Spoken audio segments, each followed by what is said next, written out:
Hello everyone. Welcome back to the stream. Oh, well, I guess it's not really welcome back because we haven't been really streaming on YouTube this past week.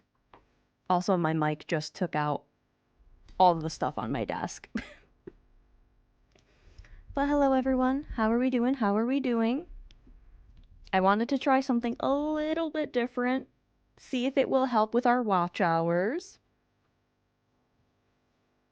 And yeah, just trying something new. So, how is everyone's Friday going? Sorry, I was putting stuff up. How is Friday? Also, I don't know if there's ads on the YouTube live stream. I don't know. So, let me know cuz I haven't really watched a YouTube live stream in years. I think the last one I watched was like back in 2022. And I don't remember if there was like a lot of ads or like when they drop.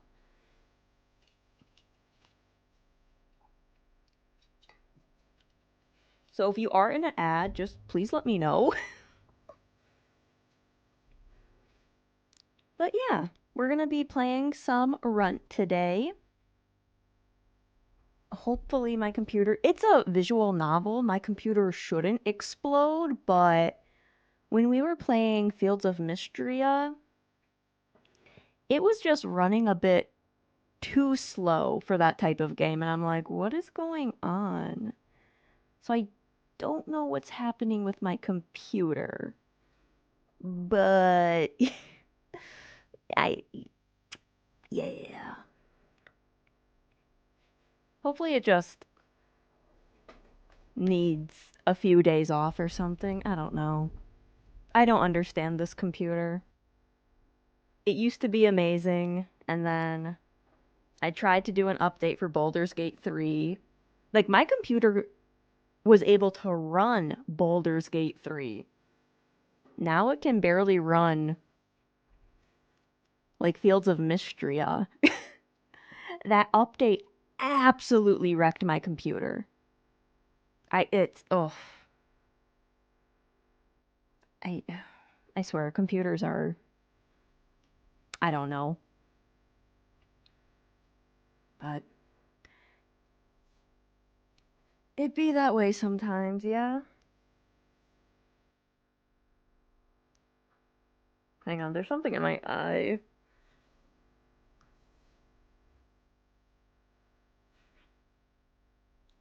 But yeah, I wanted to just chat for a little bit just because I know there's not going to be any Twitch alerts going out. So, I only have Discord to really announce when I go live because I don't think YouTube does like an alert when you go live. So, we have to chat for a little bit for more people to see the Discord message. But that's okay. I'm still messing around with this mic. Also, we're still using the old mic. I really need to get back into using the new mic. Talking about Baldur's Gate 3, our co-op group finished the game this week and we immediately want to start a new campaign. Oh, that sounds amazing. That sounds amazing. I tried to do Baldur's Gate co-op. We did not get that far. But that's so amazing. I'm glad you were able to finish it with a group still intact. That's amazing. And the thing is, that story is so big that the second time you play it, it'll be a completely different story. People will do different things. That's like the best thing. So that's amazing. Congrats, Lappy. Ugh. I just want to get a new computer so I can play Baldur's Gate on the computer again. Because I have it for the PlayStation as well, but it's super hard to see stuff, and I just don't like the controls on the PlayStation. There's just some games that do better on PC than PlayStation, like Diablo. I love Diablo, but I just can't do it on PlayStation. I have to be a PC girly with Diablo. Oh, which is weird because I'm not really a PC gamer, but it be that way sometimes, I suppose.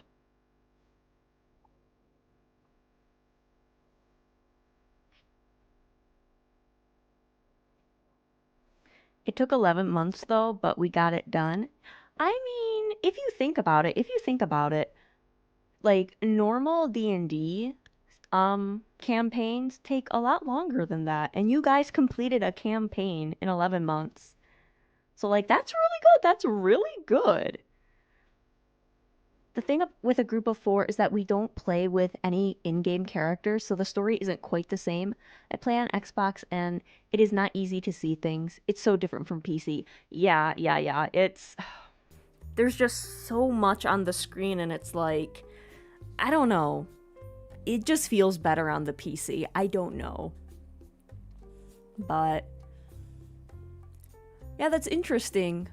But I mean, that's a full party you have, so that makes sense that you don't have any in-game characters in the party. But that's still cool. That's still cool. Ugh. I get to D&D, so shenanigans, of course, happened. That's the best thing about D&D, shenanigans. Ugh. I really need to get into a campaign again. But I just don't have the time. And like, if I was to get into a campaign again, the DM is like 3 hours behind me. And the last time I was in his campaign, like, the game went on until like midnight or like 1 in the morning. And it's like, guys, I have work tomorrow at 6. It absolutely killed me whenever we had to play. But I really hope another campaign falls into my lap. Could I look for a campaign to join? Yes. But I'd rather like play with people I already know and have played with before. Just because it's really hard to open up with like a new group and new people. So I just kind of want to just slide right into the story and all that, you know? No fear, just. But we'll see. We'll see what happens.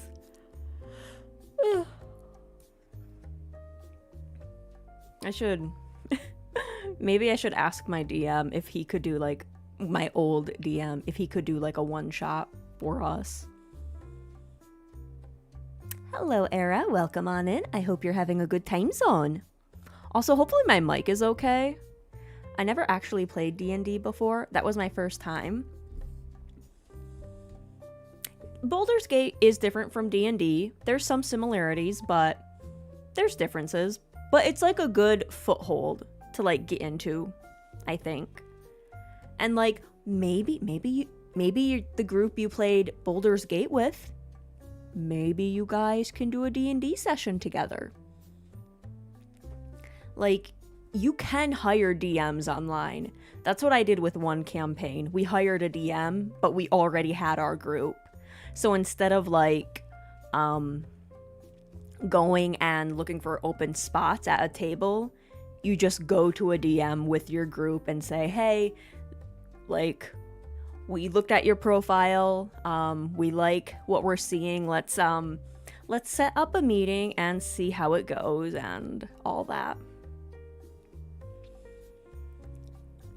And yeah. Oh, excuse me. for that campaign, we definitely needed a fourth person. Oh, we did not have a healer. Like, we had some, like, I had some healing spells and stuff, but it's like, we need someone who can actually do healing. We were going to bring someone from our one-shot Strahd, but they said they didn't want to. Or I don't know if they just were busy, but it would have been fun if they came into our campaign. Their character was, like, very quirky and kind. But, yeah, and then we had to drop the campaign. That was back when I didn't have a job, so yeah.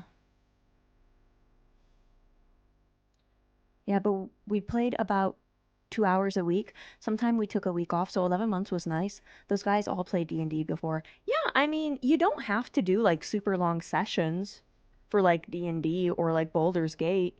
You guys just have to have fun, you know? And yeah, taking time off, like I get that. I get that.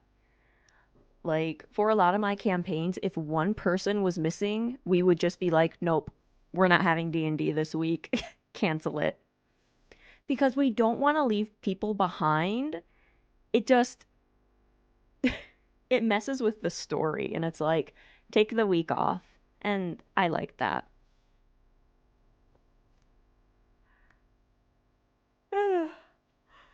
I I know some DMs, so I don't need any right now. But perhaps Lappy. Maybe Lappy will want you as a DM. But there's a big time zone difference between you guys, so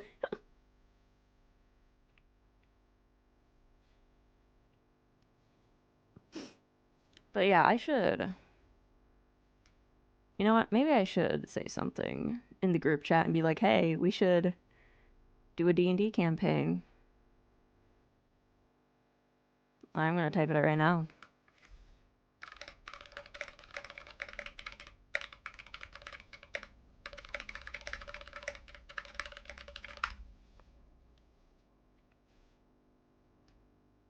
They probably won't respond to me. But the message is out. I don't actually play it. I was joking. I see, I see, I see. You could always learn DM and become the forever DM. Excuse me. Also, I don't even know if my computer can run Foundry. Because the DMs that I know, they use Foundry, and I don't know if my computer can handle it anymore. It's not for me. I can't sit down and play a tabletop campaign for hours on straight. Yeah, I get that. I get that. I get that. Like, when I was in campaigns, we had, like, breaks. And, like, there was, like, I think 3 hours is good. And then, like, a in-between break is the best. Anything more than 3 hours, and I'm like, ugh, I'm dying. But I've also been in one-shots that were super, super, super long. I think my longest one was the one-shot Strahd. That was about 3 years ago. 3 years, 3 years ago this October. Wow.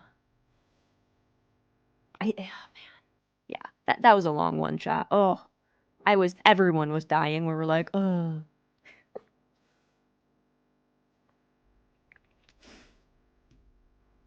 It's just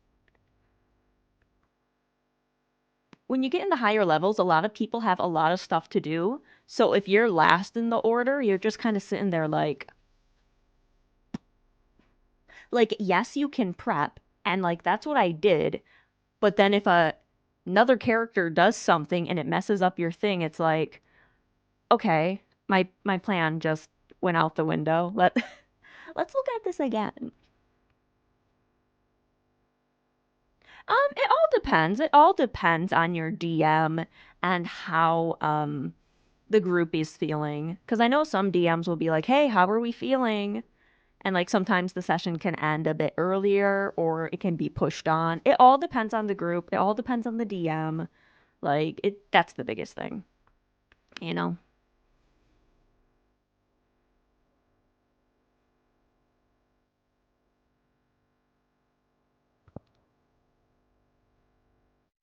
Wait. Oh my god. Oh my god. I just got a message back from my friend and he said, "Oh, that's so weird. You brought that up." Hang on. I have to look at this. What is this? Hang on. Hang on. What is this? It's so funny that you say that today. I got a message from someone we used to play D&D with for the first time in Oh, what?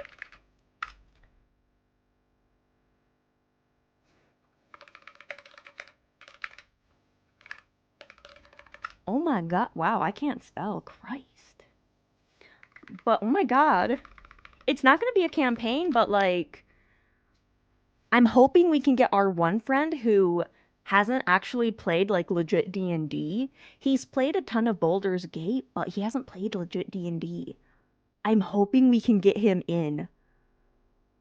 Oh my god. I'm like excited about this. Oh, I hope we can make this work. Oh, I'm so excited. Oh my god. Oh. Oh, I'm so excited. I'm so sorry, guys. I like D&D.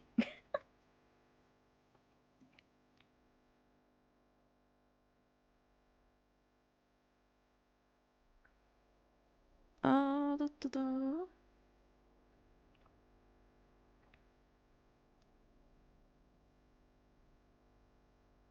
I want more information. He just like dropped that like golden little nugget and then said peace.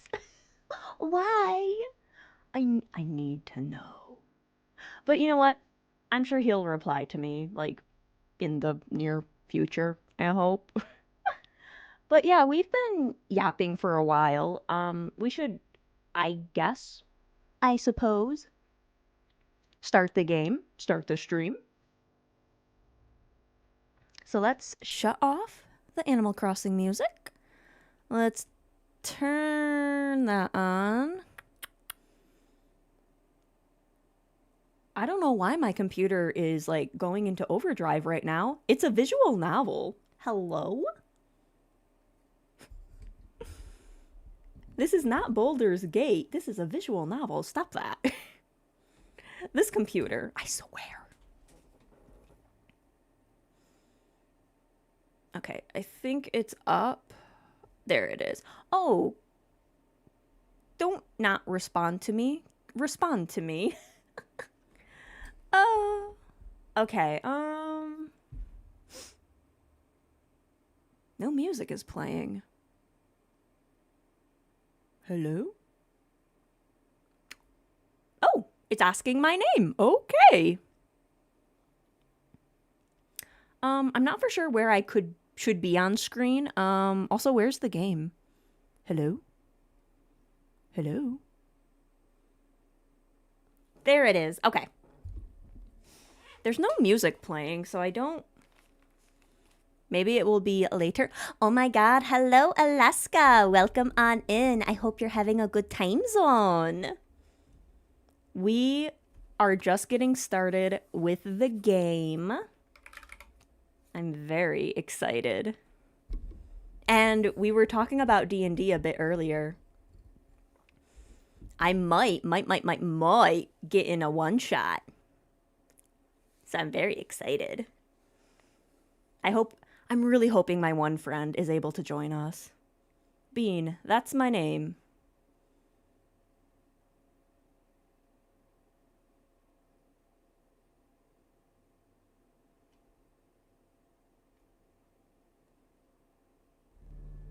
Why was the music down?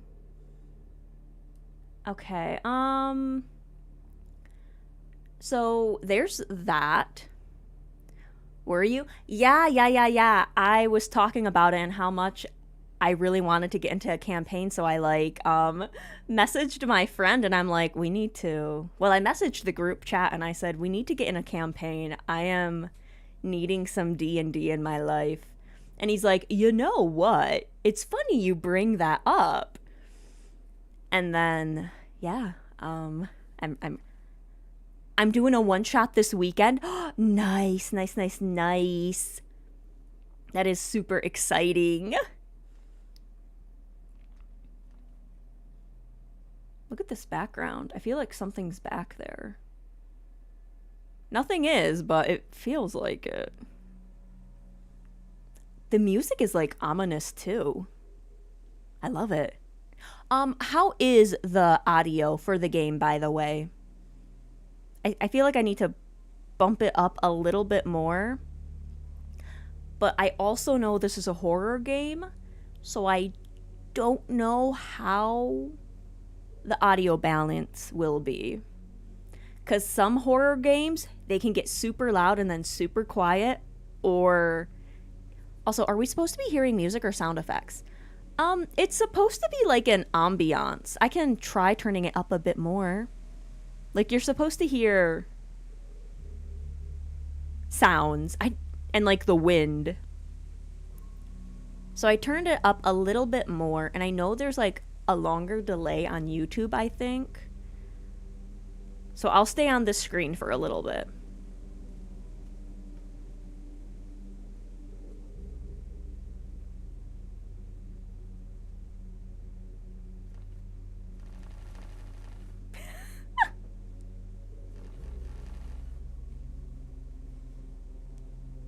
But I know for the Evil Dead, it was quite quiet, and then it got super loud.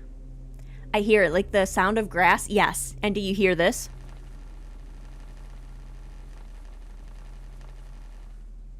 And like there's some ambience too.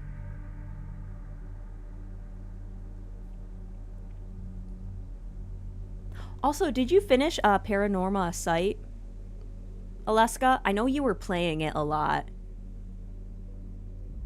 And I wanted to know if you finished it. I hear nothing at all compared to your voice. Really? What the heckies? I'm on mobile. Maybe. Okay, I turned it up a lot more. Sorry we're doing audio testing, but I really, really want to make sure this game gets all of the best attention it can get. So we'll try again. I finished it yesterday. Not all the endings, but we managed to get some big endings. Nice, nice, nice, nice. Would you recommend me playing that game? Because I played the first Paranorma Site, and like, I need to know. It's on my wish list, but do I need to bump it up on my wish list?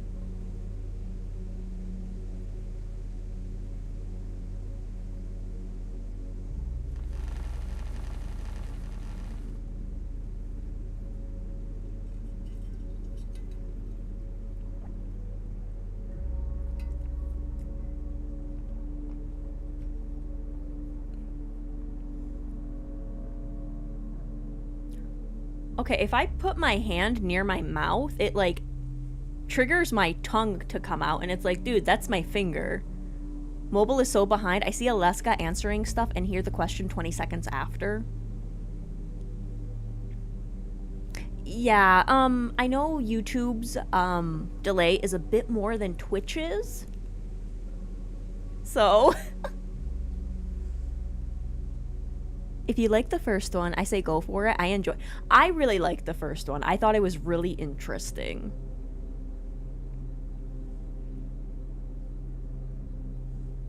But I feel like the second one is a bit longer, yeah? But I could be wrong. I was actually watching my old VODs for Paranorma Site recently.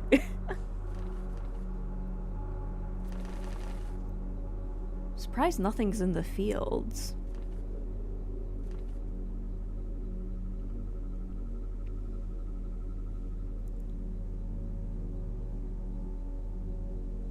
This is me not having a computer. Oh, I'm sorry, Lappy. I've been having issues with audio on my phone too, so I get that. But yeah, I think I hope the audio's okay. But yeah, let's let's get right into it, and hopefully our ears are not destroyed.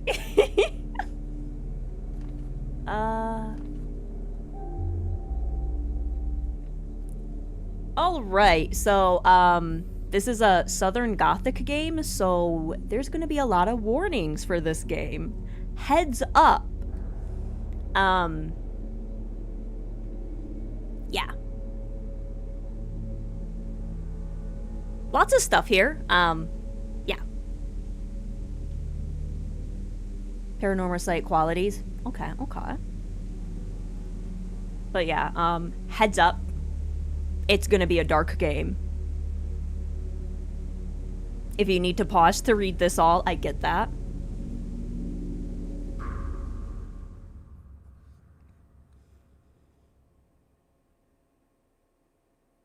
Don't touch nothing now. Oh, I'm covering the save. Also, I gotta make the screen a bit smaller. Oopsies.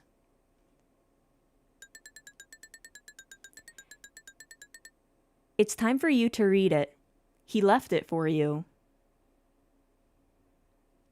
Okay. He rewrote it a lot. Kept all it in. So even if it seems to stop and start, just keep going.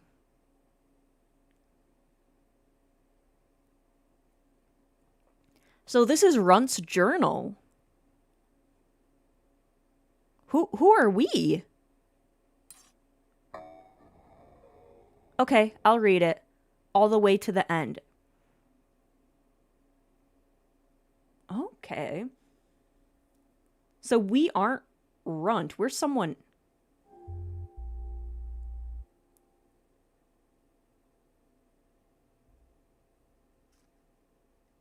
Okay.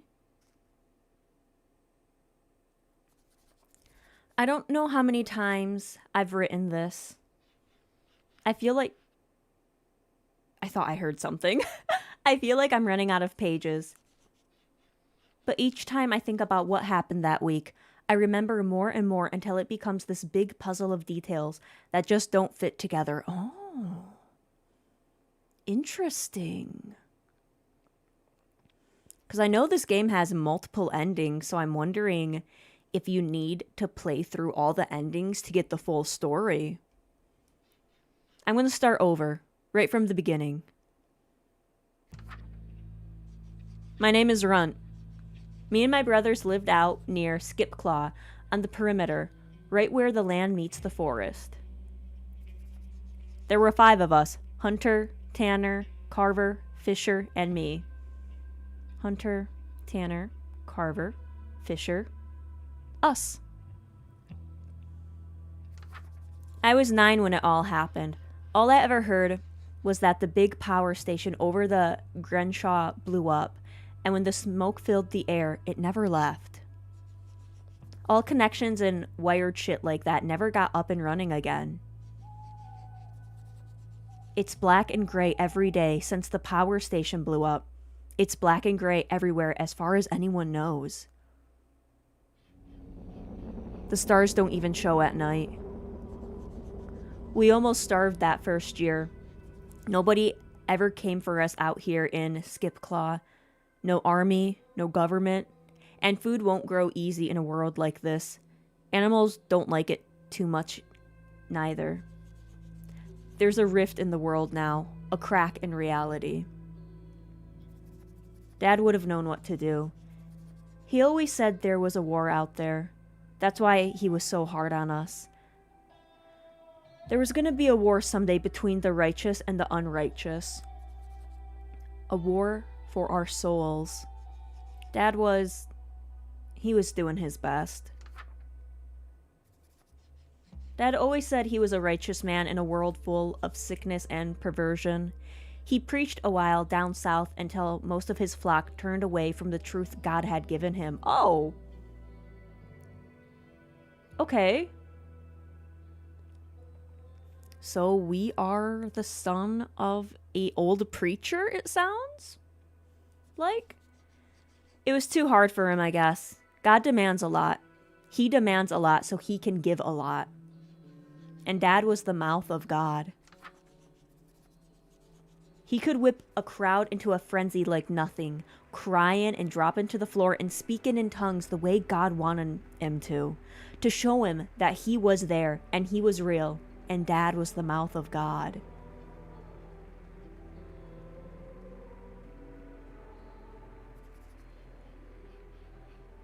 It was too much for those of little faith. Dad left, taking a bit of land on the outskirts of Skipclaw, where he was going to prepare us for the war and the end of time. He started saying we didn't need the town. We were better off without the world. Ooh, this is gonna get really dark.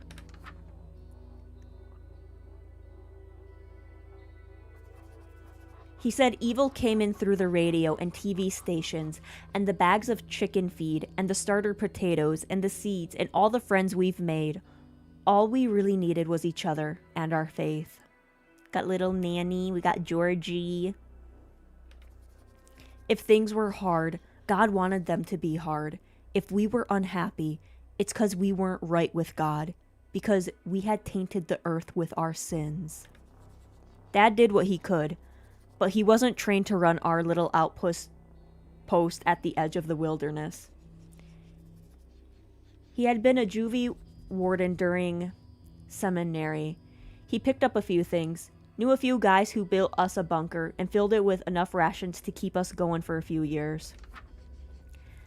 Everything else we had was books, copies and copies and copies of Dad's teachings he had printed on his own dime. His own fucking dime, he used to say, red in the face because no one wanted them. Because no one was ready to open their hearts to God enough to buy one. Those were the first things I ever learned to read. I didn't even know picture books were a thing until I was too old to read them. We failed Dad, all of us. And he punished us the way you'd punish a grown man. What? Oh. We starved and froze and dried out in the heat. We slept short hours, up at the crack of dawn till so late in the night you couldn't stand on your own 2 feet anymore. No matter how tired or thin we got, we did our work. We had to survive. Survive the tests. The never-ending tests. And then Dad got sick. He had a disease whose name I think Hunter knows, but I forgot. He needed shots. When the world went up in a bunch of black smoke, all the medicine went with it. He needed shots.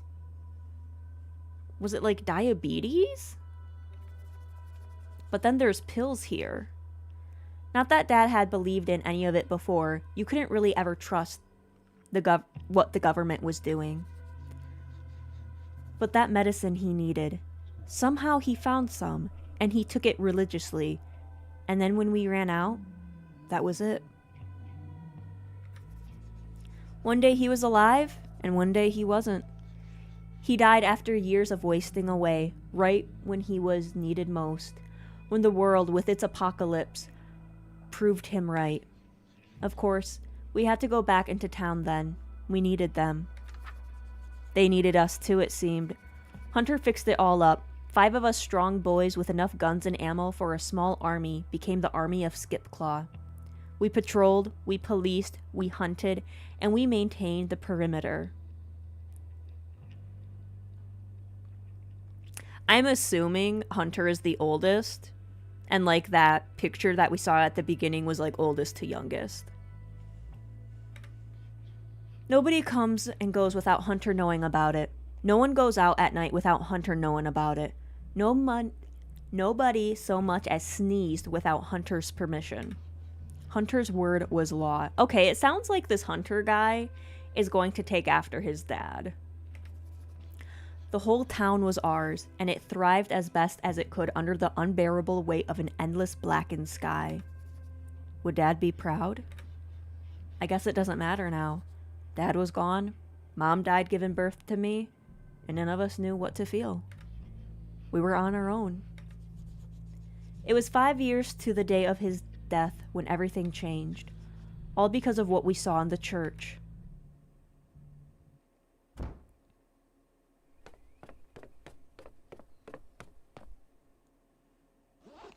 Runt. Okay, this is Carver. Runt, get up. You better be moving by the time I get in there.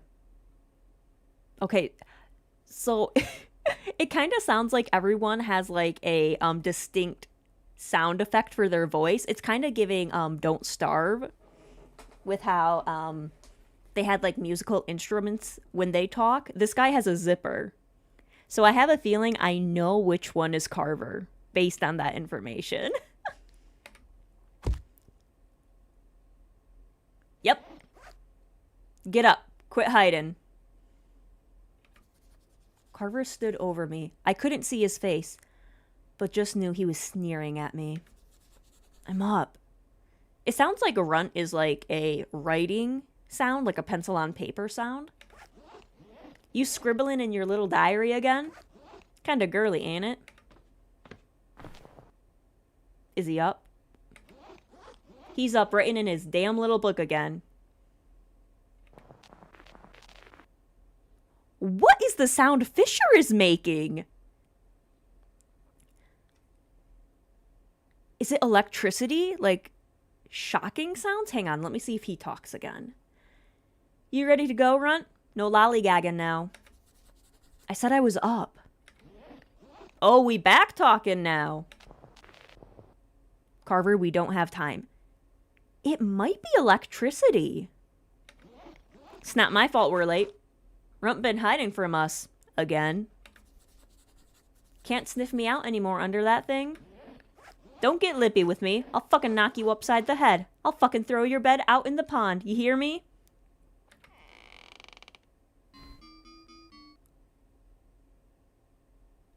What was Tanner's sound? What are y'all squabbling about? It is so hard to, like, speak with this heavy southern accent. It's not as super heavy as it can be, but ooh. Yeah, the designs are super interesting. We were just talking to Runt. He says he's ready. I can speak for myself, you know. Yeah? You weren't speaking earlier, were ya?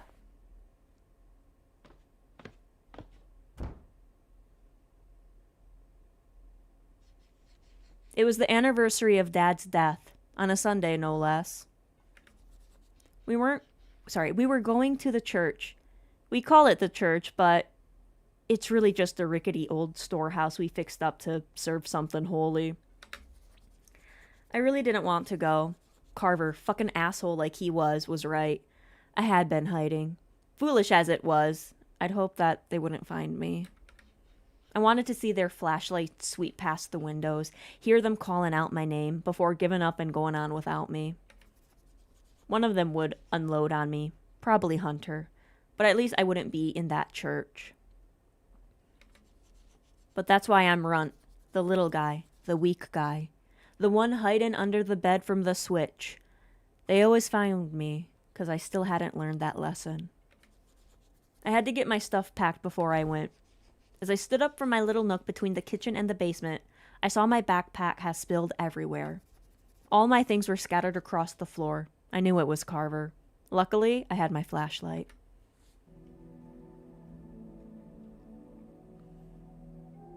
To pick up item...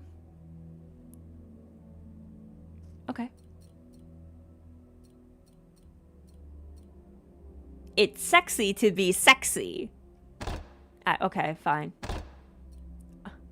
Okay, I need my journal, radio, a map, and a paper with a code.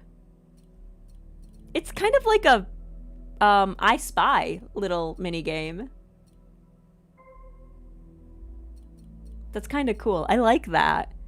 And you have to use like the flashlight. Why do I have a smoke detector in my bag?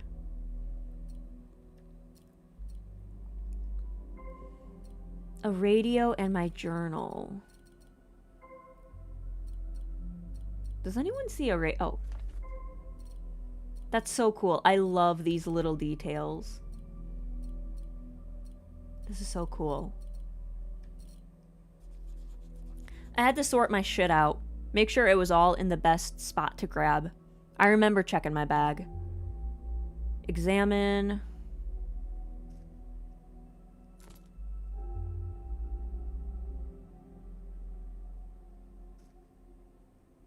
Get them permanently in my HUD? Okay.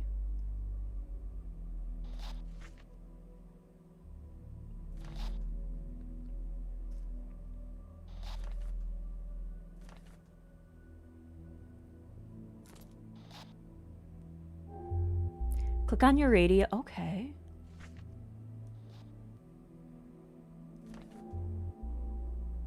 Track your thoughts, feelings, your to-do list. Okay. Below your mind map. Oh. But be quick about it. Your brothers aren't patient. We're timed. Oh, gosh. I haven't played an I Spy, a game with an I Spy mechanic in so long. I haven't either. This is really cool. I hope my rounds go quick. Don't feel too much about myself. My dreams are only vague nightmares. I feel irritated. I can't put my finger on it. Ain't much to do right now. We need to head to the church to honor Dad. I hope it goes quick. Clues?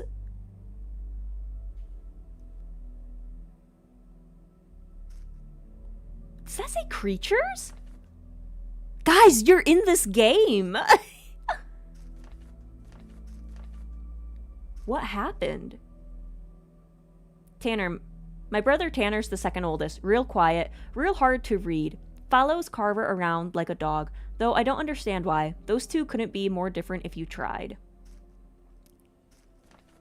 The middle Strayer?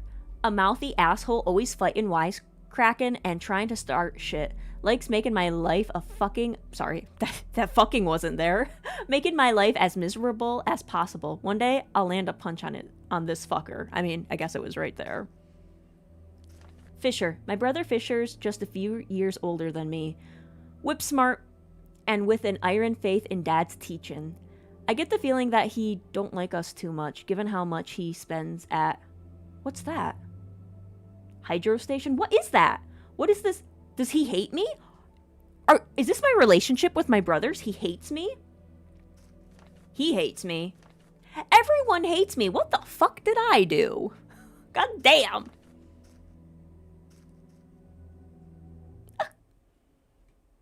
We can spook you in game now. I know, right? You guys are in game. There was no sense in waiting. I had put it off long enough. I got my things in my backpack and went out the door of our house. We haven't seen Hunter yet.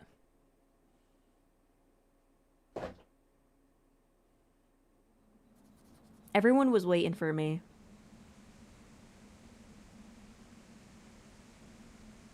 Very interesting. Like, you can't... Everyone is actually covered up. There is no skin showing. They are all covered up. Everyone was waiting for me. Shit. Took you long enough. You did this last year. What's your damn problem? I stayed silent. There wasn't anything I could say. No answer, no reason was ever enough. Cat's got his tongue like usual. Too good to be talking to us. You are literally wearing a cat hat, sir. With a little bell. By the way, you missed this, dipshit. Carver tossed a mirror compact. Fucking dickhead. He knew if I didn't have this, it'd be hard to be on my own. Smokes would swarm behind if I didn't check over my shoulder from time to time. Smokes would swarm... What? What? Why do I have to look behind my shoulder? Could have killed me. Could have killed me and didn't care. We got everything?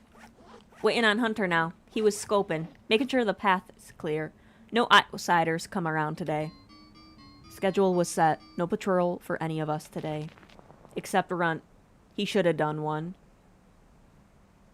I think the colors correspond with them too. Yellow, green, blue. I had done one. Crack of dawn, shivering along the perimeter before the sun attempted its daily battle to break through the clouds. It was cruel of them to make me patrol in the early morning cold. A cough still crackled in my chest, left over from a wicked sickness that had plagued me all winter. It had failed to kill me. Probably why they put me on that patrol, hoping the cold would make my lungs seize up again and it'd finish me off for good. Damn. Our brothers are assholes.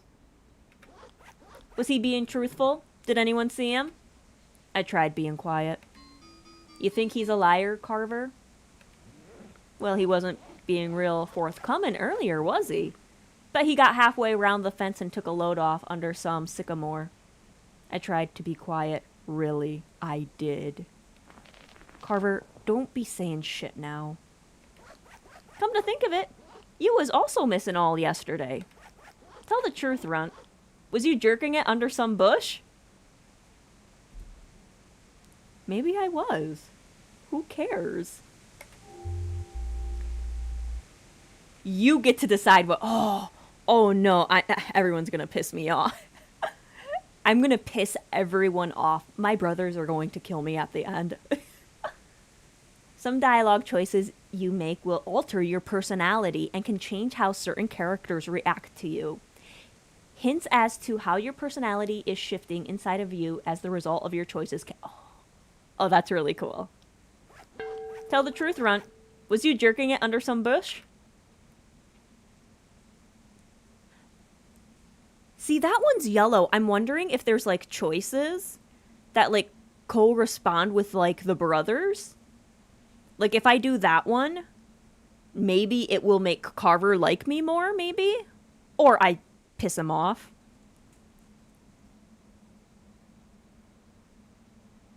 I could do that. I could do that.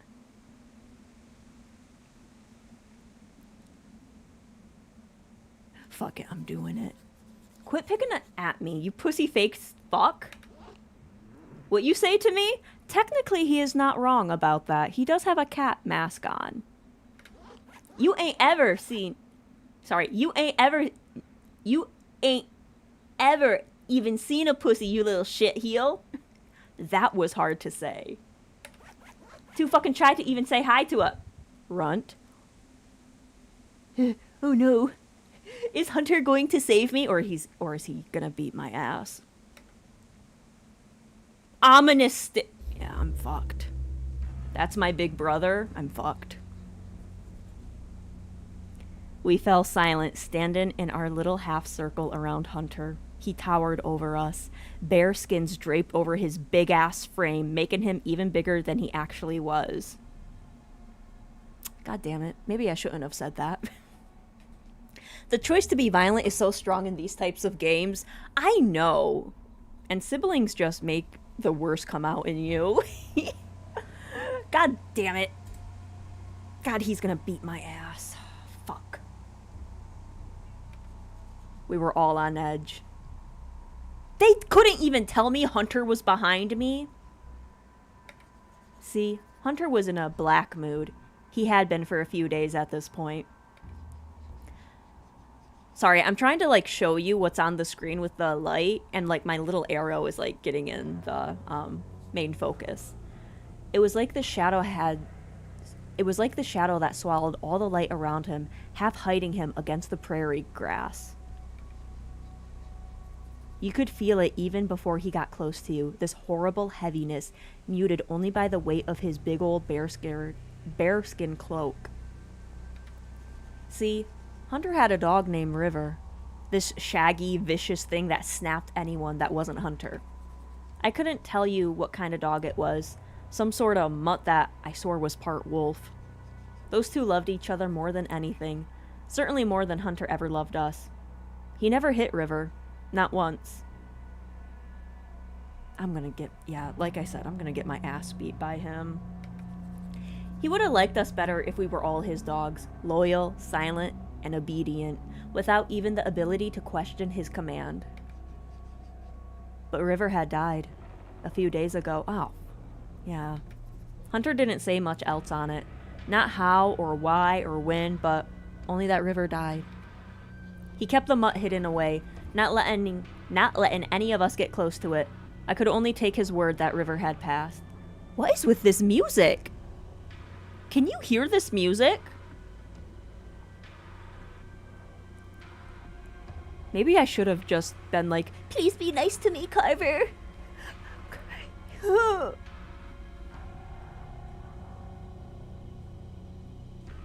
I'll turn up the volume again, but it's like, it looks like it's super quiet on OBS's end. I need you guys to hear this theme that is playing on Hunter right now. I'll take a sip as we do that.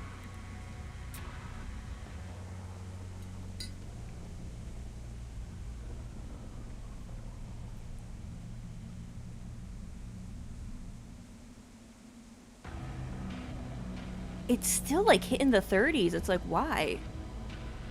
There's music playing. This music just bleeds tension. I'm so invested as to where this is going. Girl, me too. But I'm also afraid I'm going to get absolutely destroyed. Ugh.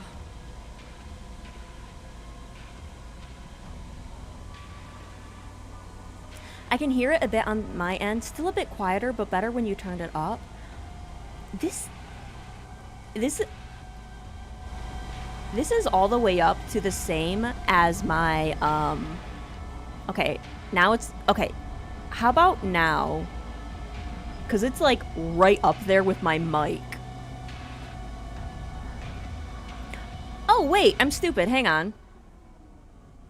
Hang on, Hunter, I'm not answering you. How about now, guys? Is it a bit better? Why am I like this? Why? Oh, shit. Sorry, Hunter. I gotta flash this in your face so everyone can see you. God.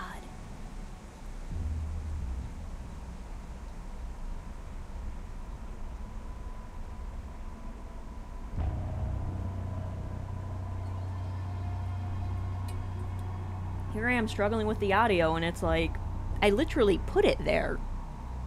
What is wrong with me?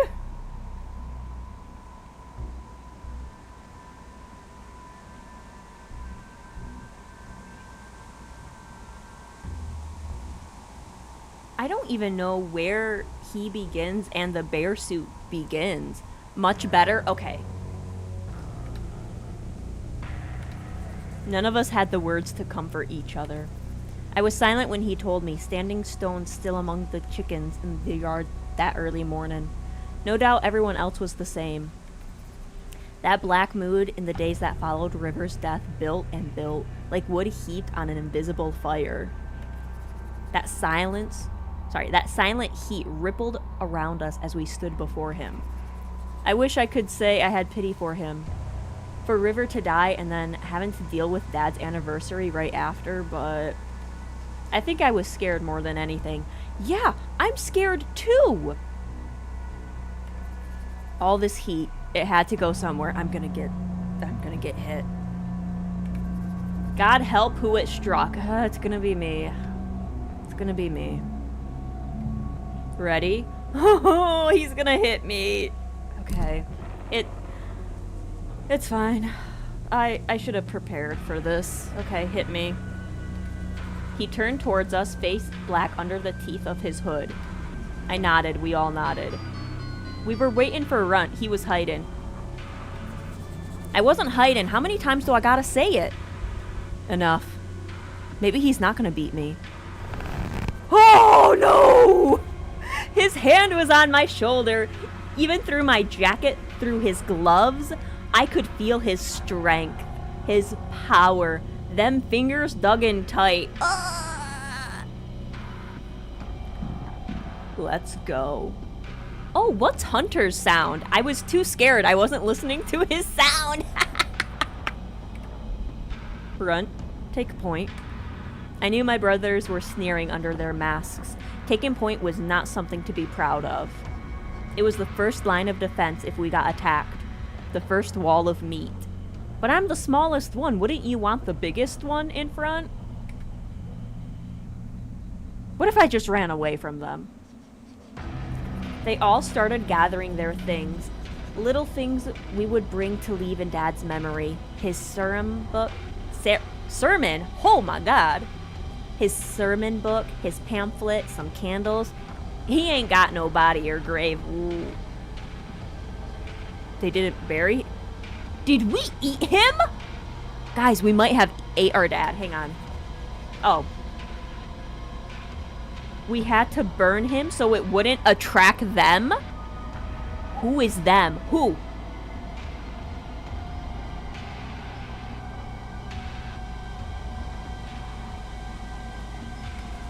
It became a tradition that we'd all take a little trinket or something that would be Dad. His presence, his spirit. Oh. We were always finding bits of him everywhere at home. Like somehow, in his death, his ghost had come home, and I don't know, melded with the house. Ooh. His hair, his clothes, his writings, every nook and cranny, he was there, always watching us, like he never left. Runt, don't use my name in capitals. I'm scared of you. Yes? Let's bug out. Now. It was a bad idea to keep him waiting any longer. I have to lead... Oh God, I have to lead them places. They're gonna be like, you fucking idiot. They're gonna be seeing me open the map every 5 seconds. Oh.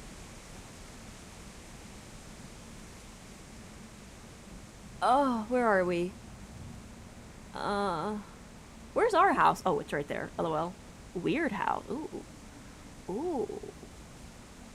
It's really giving like a Silent Hill vibe. I like that. Hello. Don't beat me. With each step, my feet got heavy. I was stomping on sticks and dry grass and getting cuffed at the back of the head by Carver when I slowed down. Nobody said anything, but each time I lagged, I could feel the heat of their eyes on my neck.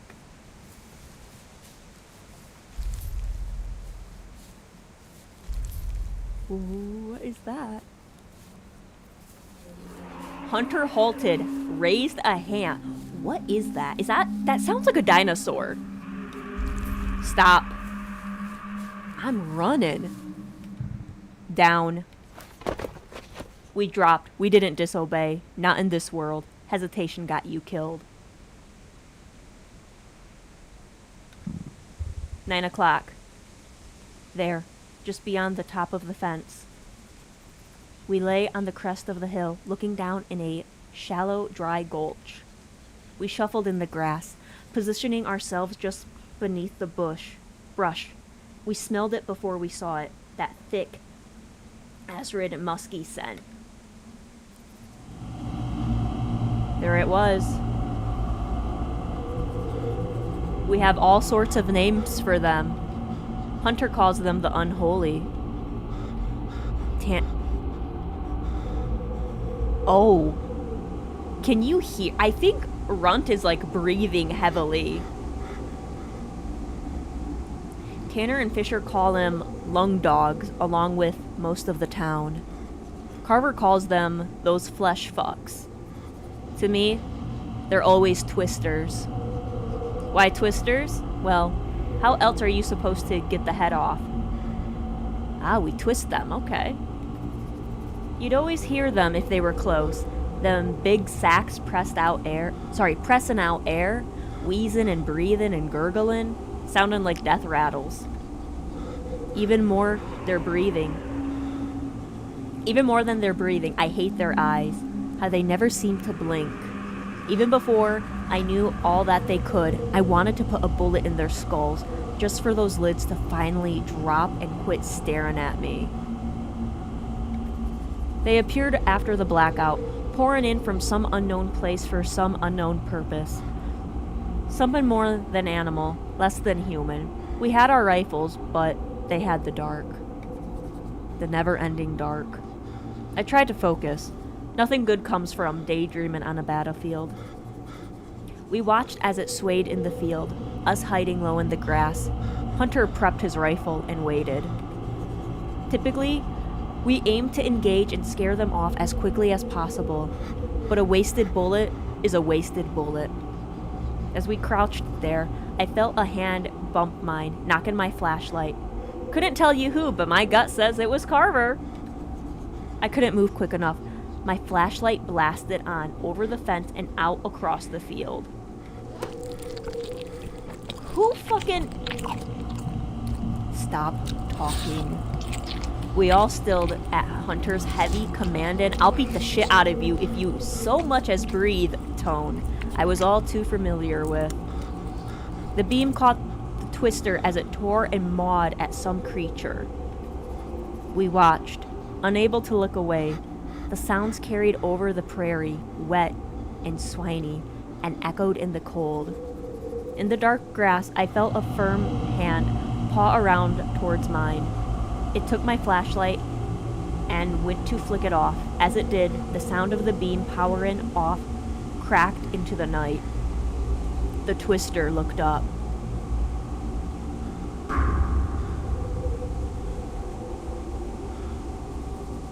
It was near black in the field.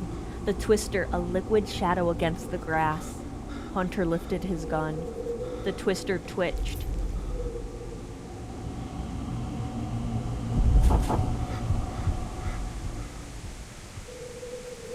And disappeared, quick as it came. We waited, breathing low against the swaying grass. When it did not return, we slowly stood up and kept on.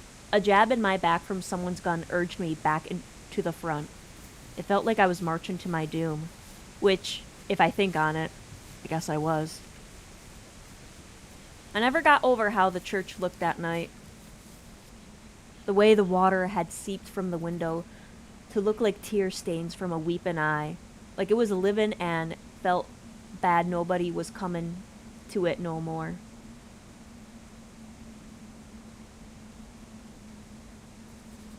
After Dad passed, service slowed. Nobody could take on his work. Nobody had his speech, his tongue, his way of moving. He could make you believe miracles. He could make you believe in anything. He was an unstoppable force, like a tornado or a hurricane. You could feel the emptiness in that church when he died. Like all the air went out the room. Nobody took over, not even Hunter. So it was locked up. All the faithfuls had died before him, anyway, or fucked off into Skipclaw after he died. We used it occasionally for important dates like today, or for meetings if things ever got bad. We were here the day the blackout happened. Bright 1 second and black the second after. I hid under pews while people scrambled in a panic outside. You can still see blood on the floor from the few times the twisters broke in. Fighting our way back home to the farm, we lost a lot of people. I was only 9. I covered my eyes. Perhaps the last time my brothers were nice to me was back then, when they guided me home. I didn't cry. They told me not to, so I didn't. I'm 19 now, and I've cried a lot since then. I can't help it. After all, I was RUNT. Who's got the code? Not me. I got it. Go. Get. Is Hunter's sound growls? I'd never been given the code before. Them trusting me with the code was new. Them trusting me at all was new. We're waiting, RUNT. Get to it, boy. It's fucking cold out here. I had no time to think on it, so I went forward towards the hollow, haunted place.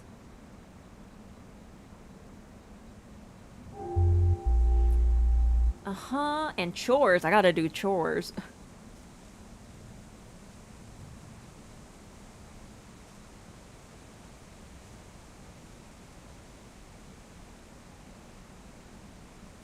I think it was order when I looked at it.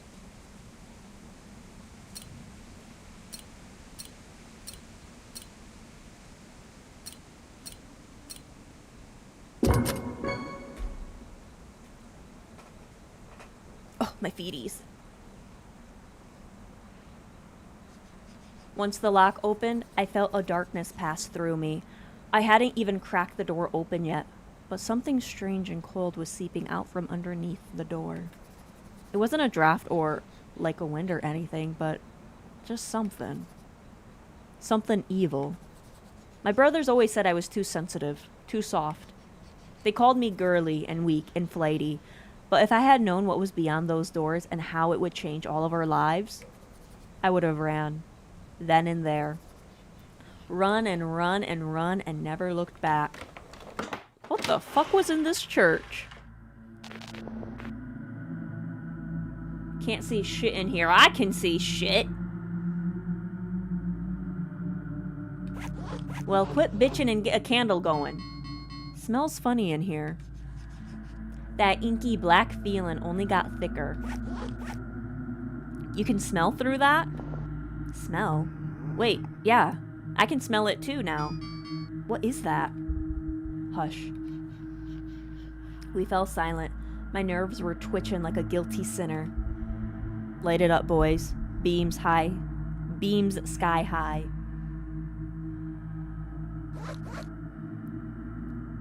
What the fuck is that?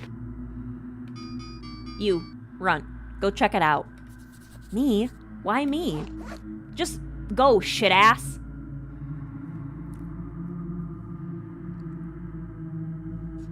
My hands were trembling. My gun rattled in my grip.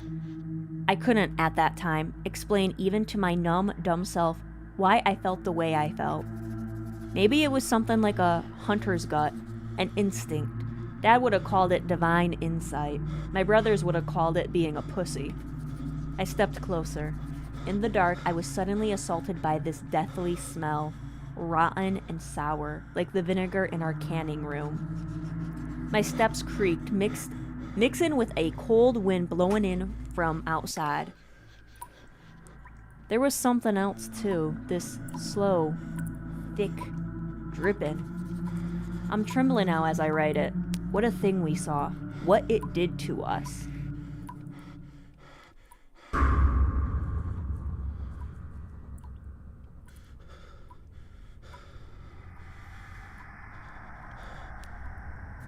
"5 days. We stood in stunned silence as each of us took in the message written in the odds and ends of dozens of creatures. Was it a warning? Was it a threat? We didn't know then, but it was a promise. A promise that would be fulfilled. By me.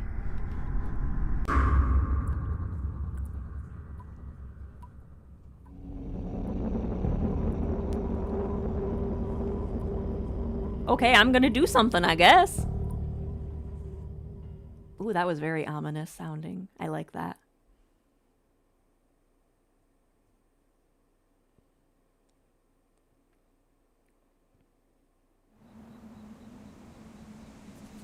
We left the church stunned and silent, Hunter radiating heat like a fire made out of hate.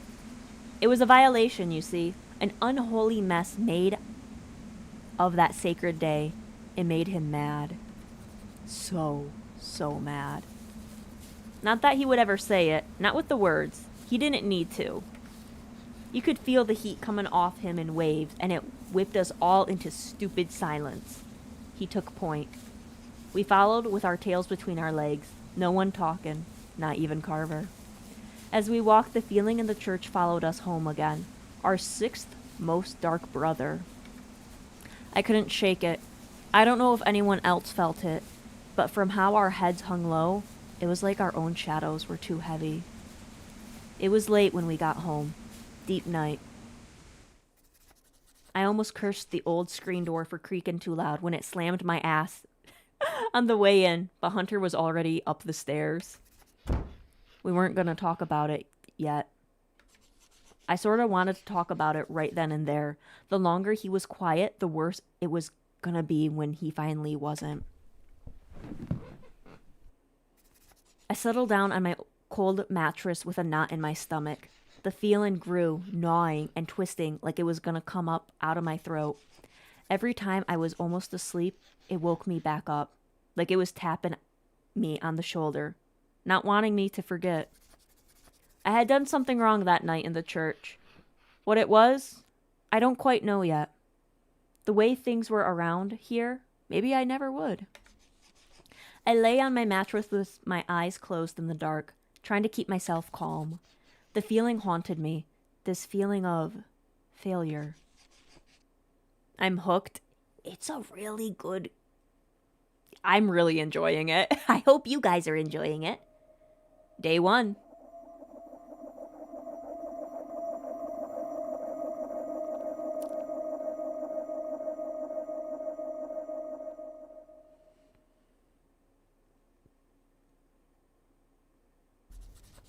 It didn't matter how bad I slept that night. I was up before the crack of dawn, first out to the hen house to let the girls out, then right back in to scrub down the kitchen before I fixed up breakfast. A life like this didn't let you feel sorry for yourself for long. House stuff was my job, mainly cooking and cleaning, watching the hens, and tending the little garden out back. Every day I fixed breakfast and dinner, no exceptions, no days off, no matter how piss poor Tanner said my cooking was. At least they let me off the hook for lunch, seeking to take it somewhere in Skipclaw if they could. Breakfast that morning was nothing but eggs, scrambled up with a few sorry sausages and toast. Butter and jam would keep him happy, keep their mouths full from talking too, and would it keep me happy too? I jabbed at the sausages sizzling in the pan. I could hear somebody getting up in another room, and that twisted feeling returned to my stomach like a gut punch. I hadn't felt this bad since Dad died, but I couldn't say nothing. Even if anyone else felt the same way, I couldn't say anything. Nobody would care. I set out plates, and just on time, as if they could hear the clunkin', everyone shuffled into the room.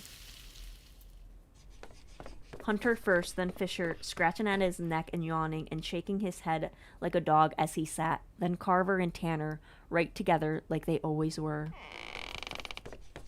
In the backyard, the rooster crowed in the morning.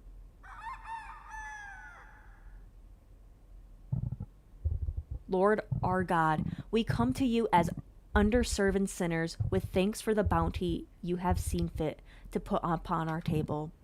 Keep your hand heavy upon us as you lead us through the trials of this earth and form us into soldiers of your will. Amen. We were silent then, waiting for Hunter to speak more, but he just pulled his hands back, picked up his fork, and started eating. We followed suit, and once our mouths were stuffed, he finally spoke. Who did it? He looked around at us. You couldn't see his eyes, but you could feel him boring into you from under the teeth of his mask. Did what? Ow. That was loud. Carver jumped high enough in his seat to clatter all the plates on the table. I saw why. Tanner had stepped on his foot under the table. What do you think, genius? We didn't do nothing. We wouldn't do that to Dad. You mean that thing in the church? Hell no. We ain't got time to be pulling shit like that. Are you fucking crazy? Carver baffled as he always was by Hunter trying to chastise him, had his hands up, fork still gripped in one. Fisher wiped a sweaty palm on his dirty pant leg. Tanner stared at Carver, then back at Hunter. Someone must be punished. What? Are they gonna blame me because I had the code? Oh, God. You mean killed? Ain't it a bit much to kill someone over the...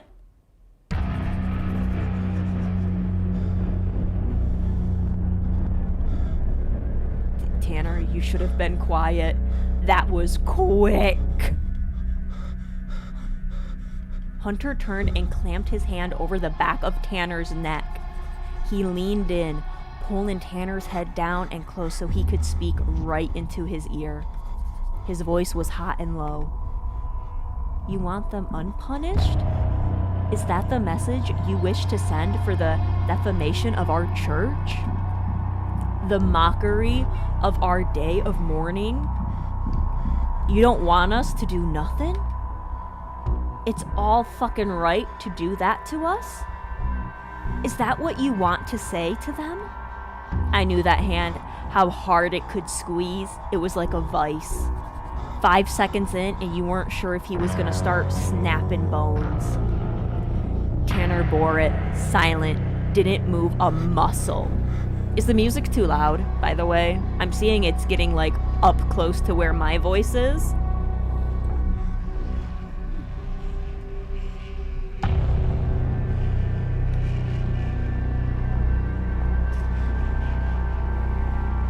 I can't. Let him go. Whip fast, Hunter looked at me and slammed Tanner's head right down on the edge of the table. I saw it bounce back as the breath left Tanner's lungs, and then Hunter was up, coming towards me. I gotta run. Listen, he has the bulk, but I am tiny. I can run. I can run away from him. I didn't run.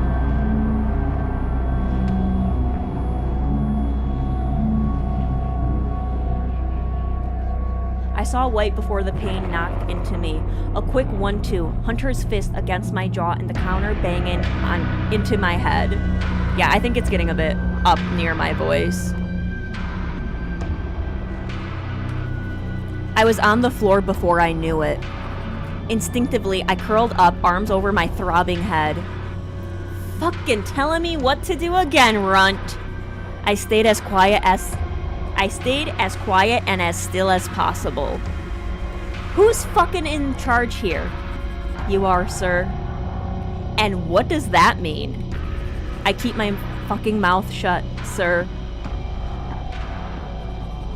Nothing from Hunter but the soft scrape of his shoes over the linoleum. My stomach tightened at the sound, muscles bracing for one of his feet to come slamming into my ribs, but his steps receded.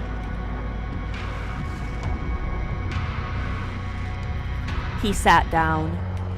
I got up slowly, rearranging my mask on my face, and stood tight against the back counter.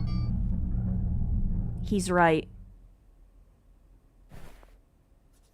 Tanner's voice was weak, warbling, his breath slow and deliberate. His hands gripped the edge of the table as Carver uselessly cradled his shoulders. We have to send a message to whoever did this. They can't fuck with us. Sure. Well, we will. We just gotta be stealthy is all. We'll find that son of a bitch, Hunter. Don't you worry a thing. We'll find him and string him up by his nutsack. Right, Hunter?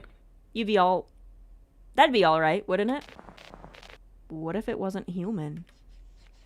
The whole table turned to look at him. Fisher worked his hand up under his mask to scratch again. You think it's one of those unholy? I mean, both of them can do stuff. We've all seen it. It's true. We had all seen it. Every time somebody died to one of those things, we saw it. Twisters were cunning, wily things with a taste for scattering their prey when they were done eating it. Bones this way, half-chewed organs that way, each making some kind of symbol if you looked at it too long. Like it was trying to say something you were too stupid to understand or too scared. That message in the church, it could have been a twister attack, a few of them in a pack. But it could have been a smoke. The twisters came right after the blackout hit. We struggled to keep Skipclaw safe against their constant onslaught. In the end, the only way to keep him out was to build a wall. It was only once we had locked them out, once we had locked ourselves in, that the others came. They were subtle at first, lights throwing shadows that didn't quite match up, shadows that moved when you weren't looking right at them. Some folks said it was our eyes adjusting, like it was some kind of effect of the shadow in the sky, a withdrawal from the lack of light. Then people started disappearing. More and more and more, just wandering off in the night. And when they were found, they were always in some old barns or abandoned buildings. The bodies. You couldn't tell who they were anymore. All you knew was that they were human once. They were a person once. They had none of the telltale marks of twisters who tore and dragged their prey through the dirt like they were writing some kind of mad, bloody poetry. This was something new, something that killed in a way we'd never seen before. Now, they were just corpses, curled up like dead bugs, skin and faces dried to paper, like old corn husks. Hunter called a town meeting after the first few bodies were found, and the town came to a conclusion on a few things. There was something new out there.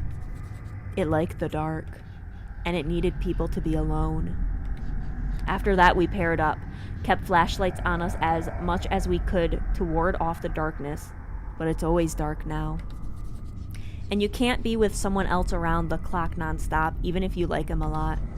Our bathhouse guy disappeared, then a farmhand a week later, and then little Sarah, daughter of the Adams, got attacked. She was playing alone in her house, making these little masks out of paper. We got one of those spit storms, like a rainstorm, but the rain hits too hard, and the light started flickering bad. She said she put on one of the masks she was wearing so she'd feel braver, and went looking for her parents, off in some part of the house. That's when the smoke came. According to Sarah, they didn't know what to do with her. It's like they were confused, didn't quite know what to make of something human-shaped, but without the face of one, so they left quickly as they came. That's why they're covered up. That's why they're covered up. Okay. Sarah's dinky little paper mask saved her, let her escape into her parents' arms. It's why we wear them now. As long as we're out of the dark, as long as we're not alone, as long as we hide our faces, the smokes can't get us. Funny, this life. I felt like I'd seen my brother's masks more than I'd ever seen their faces. Some townies I'd only ever known through their masks. My mask was...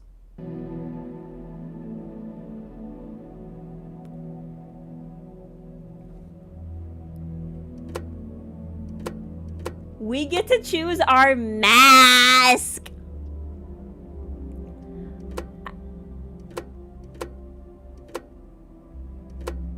This one looks cool, but I like this one too. I wonder if the mask has any influence on anything.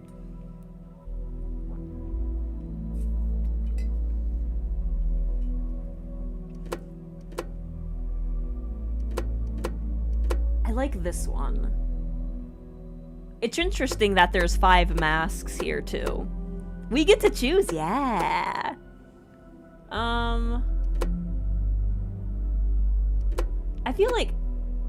I feel like this one is more RUNT-like, but I want to go with this one.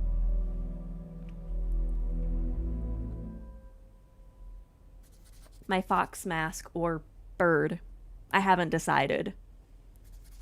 Carver hates it. Says it's too close to his, but fuck him. But that ain't here or there. I watched Fisher scratch at himself again. The lights were steady in the kitchen, buzzing a low hum into the cold. I mean, both of them couldn't do stuff. We've all seen it. At Fisher's words, I felt like I had to say something. Can't say anything. I don't think they could have done that. My words died in my mouth the second I said it. They all looked at me at once. I met each of their masks staring at their vacant, blank eye holes. What you say? What? Huh? When's the last time you ever knew shit about those things? You ever killed one of those fucks? I've had enough out of you. Always bitching, contradicting. Can't you shut your fucking mouth when we're talking about serious shit? Hunter was quiet. That fist on the table, all he needed to say. Everyone shut up and looked at him, but Hunter, he was looking at me. I could feel his eyes on me, even if I couldn't see him. Ask questions. Investigate. I want everyone searching. There will be no failure, no backing out. Carver, you're walking the perimeter. Tanner, guard duty. Fisher, hydro plant. If you find anything, report back immediately. That's an order. We all nodded. Runt, follow anyone you want today. I was awful having to pick like this. Nobody wanted me around.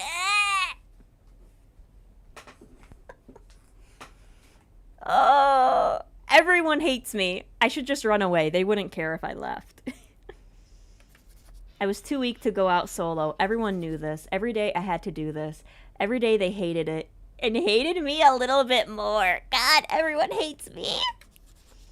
But they wouldn't go against Hunter's word. And as much as anybody would hate to admit it, they needed me. Maybe they would have never mourned me as a brother, but they would have mourned the loss of a soldier, the loss of a warm body, the loss of a meat shield. Oof. They all ignored me as I lifted my head to look at each of them. Fuck.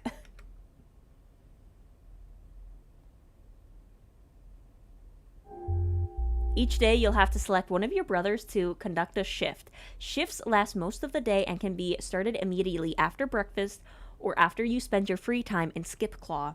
You cannot do a shift with the same brother twice in 1 week. Whoever you select to work with today will not be available again. Oh. Okay. Consider who you choose carefully. Oh.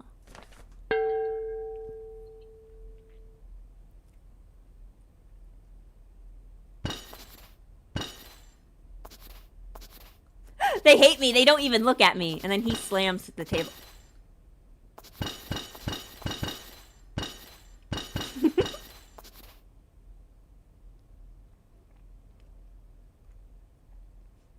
Oh, he's the firstborn. Oh, they actually have stuff that says, who should I pick? Hunter, maybe the worst of the bunch, but the knot in my stomach says maybe I should pick him first. Get him done and out of the way. Fisher, fourth born, twitchy and quiet with his weird ramblings. Still, he ain't the worst. Spending a shift together would be bearable.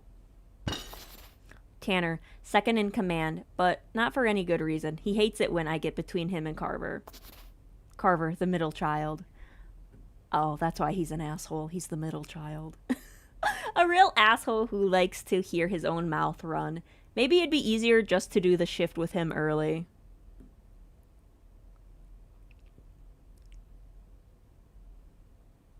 So it sounds like this would be the best choice.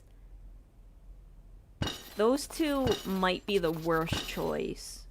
I wonder if I should do Hunter first. Like he said, get him done out of the way. But I also don't want to like feel his wrath. So if I get him out of the way first. Let's do Carver.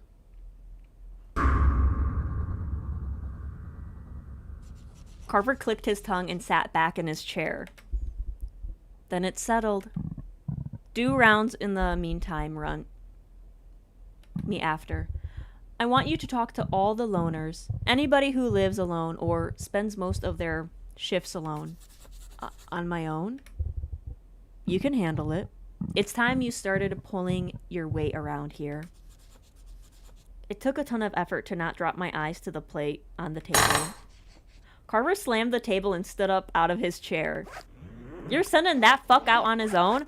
Why we gotta do our shifts while he's fucking around with his dick in his hand? Quit bitchin', unless you want Hunter to staple him to your ass for the week. Runt will be useful this way. Less heat on us for prying into those townies.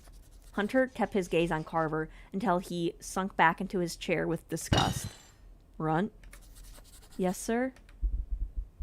You got that dairy girl, Cheryl Eyes, the doctor, and the pesky twins.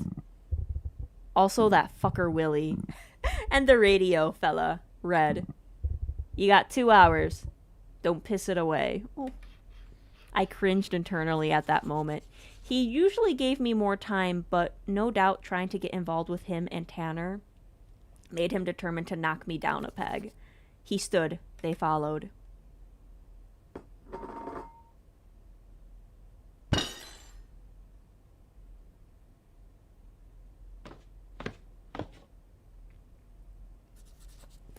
I stayed to wash the dishes. With all the dishes done, it was time to head out. I opened my map and let my already tired eyes trace the paper, deciding where to go. Where should I start that day?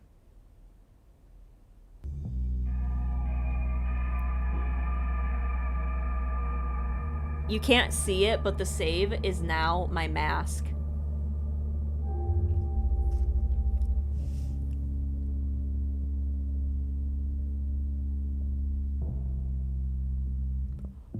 Pissing Hunter off or breaking rules will reduce the amount of hours you have for free time.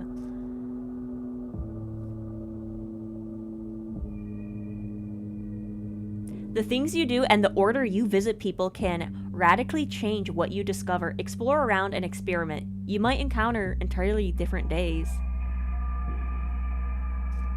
Ah, shit.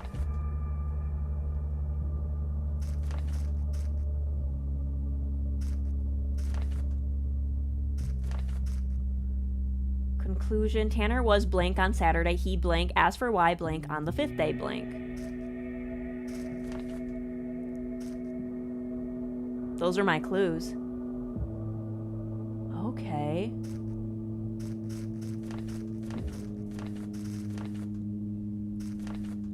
The creature. I gotta do that too. Smokes. There I am. I feel a bit more assertive. My dreams are only vague nightmares. People like me well enough. I've been flinching more. Can't help it.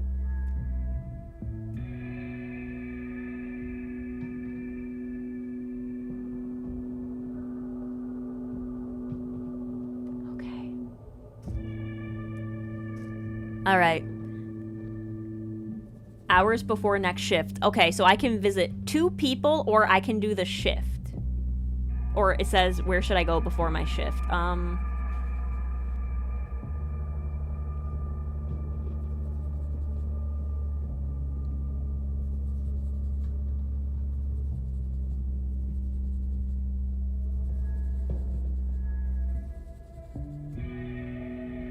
Bessa's store? That's not the name Hunter wanted me to go to. Okay, let's go here, because one of the names that appeared is there.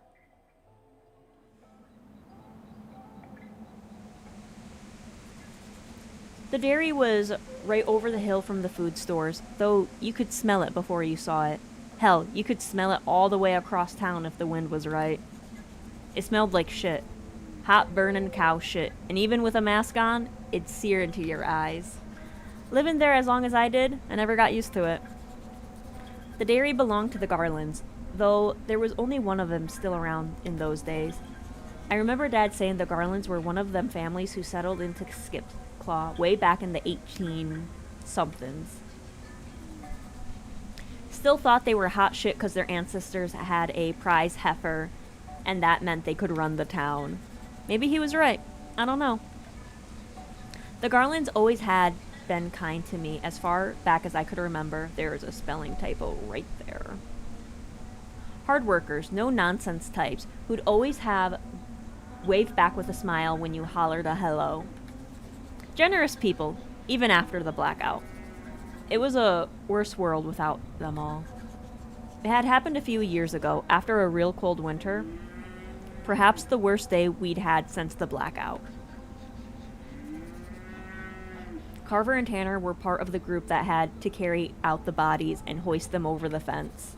We couldn't hold burials for them. Too risky with disease catching and medicine running low.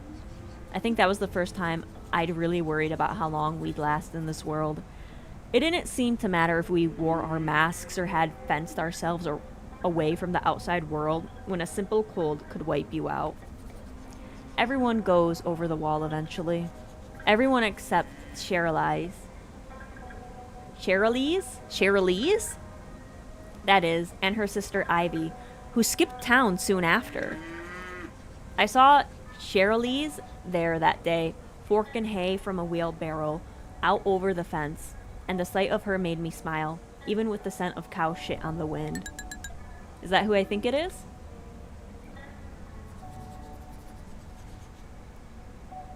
Cherilise was what you called a real looker, even with a mask on. And I'll admit it, my heart did a little flip in my chest hearing the smile in her voice when she talked to me. She was kind, like I said, like all the Garlands. She always treated me like a kid brother. Though these days, my feelings were all knotted up, twisted. I didn't know if what I felt was friendship or something more. I cared for her. I wanted her safe, and I'd know I'd do anything for her. But the thought of telling her that didn't sit right with me, as if she needed any more strayer to trouble. Morning, Miss Garland. You need any help with that hay? Miss Garland? Come on, Runt. I'm only 25. And nah, I'm just finishing up now. How are you, kiddo? Been better, but I've been worse. She laughed at that and stuck her pitchfork into the soft earth, clapped the stray hay off her gloves, and swung her thick braid back over her shoulder. How's everyone doing at the farm? After yesterday. I was surprised at first that she asked. How many people in town actually remember Dad at all, let alone the day that he died? But that was Cherilise. Cherilise? She was the type to always want to know what was going on. Not in a nosy way, but in a Karen way.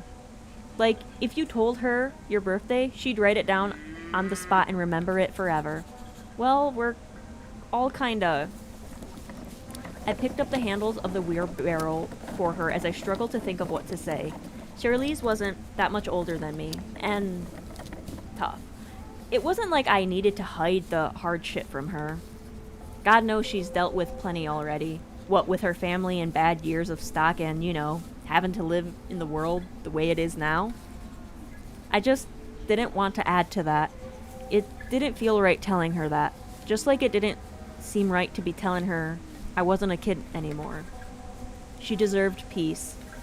She walked right next to me along the fence as the cows chewed hay and cud with a look on their face like they were bored of us before we even showed up. I kind of want to tell her. Honestly, I kind of want to tell her. I'm going to tell her. There was an incident. An incident? What happened? She was on edge. It was more than Karen. I heard it in her voice. It was real worry. It made me grit my teeth. I shouldn't have said anything, but I had to tell everything now. My gut churned as I recalled for her everything we saw yesterday. The blood, the guts, the words all across the black wall, crooked and dripping flesh. I couldn't see her face, of course, but she stopped looking my way as I talked, and by the time we reached the barn, her arms were crossed, her shoulders tight. Jeez, that gives me the shivers. It was something. And you don't know who did it? Or what did it? What did it? You think one of those things did it? Do they really do that? I don't know. Maybe. Cherilise went real quiet. And as far as I knew, Cherilise was also the only one amongst us who had seen the most of the Twisters on the account of being a real crack shot. Just pests to take off. But the thought of a pest being able to do something like that, it sent shivers down my spine all over again, as if the thought had just occurred to me for the first time right then. What are you planning to do? I half shrugged. Investigating, I guess. I don't know. I couldn't go on. Cherilise head cocked. I don't like the idea of bothering you with this. Makes it seem like I've got it out for you, and I swear I don't. She laughed again, and it felt like a light had just turned on in the darkness of the barn. Don't worry about me. I can handle a few questions. Well, have you seen anything? Creatures? Townies sneaking around? She hummed to herself as she thought, looking out past the shuffling herd. Well, I never had a good feeling about Willie, but he's been lingering around Mr. Dixon's office some nights, more than usual. Did you know he did cockfighting? What? Excuse my language, dickwad. Hunter stopping all that was, well, I appreciate it. and he's still hounding me about spare bottles for his business. I get why some people need a little drink every now and again, but you put a bunch of people in a cage and liquor them up, I thought they were chicken fighting. Here I am thinking, chicken fighting. No, it's actual people. I don't agree with everything that brother of yours says, but not allowing any parties is maybe the smartest thing he's ever done. After the fence, of course. Hunter had made a declaration early on that there was to be no booze of any kind in Skipclaw. Of course, nobody liked that. And once the doc mentioned that he had to have something to sterilize with, Hunter was talked into letting Willie keep his set up for medical purposes only. Does Willie make moonshine? I feel like Willie's like a moonshiner. But there was one rule. No booze-ups, no big parties, no strain on the power grid, no noise to attract unfriendlies, no drunks doing stupid shit that'd get us all killed.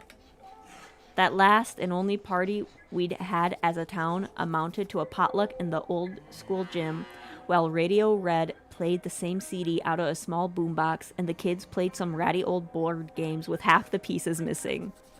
Then everyone got bored and went home. I guess it made some people happy. Of course, there's little parties if you know where to look. Really? How come I never hear anything about them? Well, you're just a sweet little thing. Once you start getting a bit older, I'll start letting you into the shindigs. I frowned. Life's pretty tough nowadays. What if I don't make it another year? That's the beauty of living, Runt. Giving you something to look forward to. That is my gift to you. That's hope. I'll never forget her words. Hope. What would you say to a big glass of milk? It's a touch more age-appropriate. Gee, thanks. Can I ask you something? Yes, ma'am. Why do they have you doing pickups today? Is Carver feeling under the weather or something? I haven't seen him around here lately. Dairy pickups and check-ins were a task Carver took upon himself, with great pride. Ever since he started mixing more with the townies, he said it was smart to breed good relations with old family.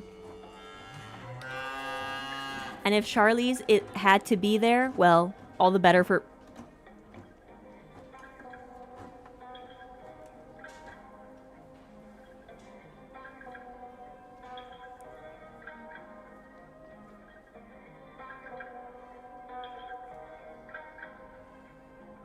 So it sounds like Carver might like her. Sounds like Carver might like her.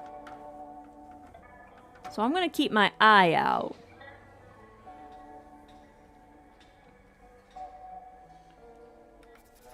His words, not mine. Yeah, okay. Yeah, I realized that, Runt. It was one of the only things he and Tanner didn't see eye to eye on.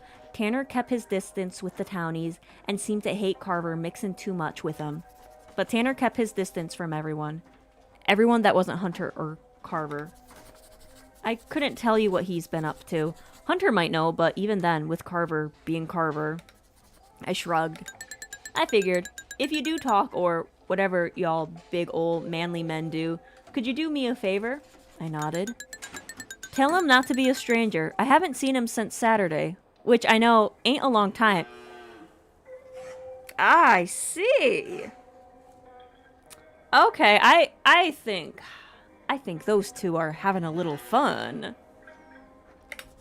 I wanted to tell her I couldn't. That, in fact, I wouldn't be doing that. Carver, no matter how charming he was, had a bad side. A rotten core. He wasn't going to be nice forever.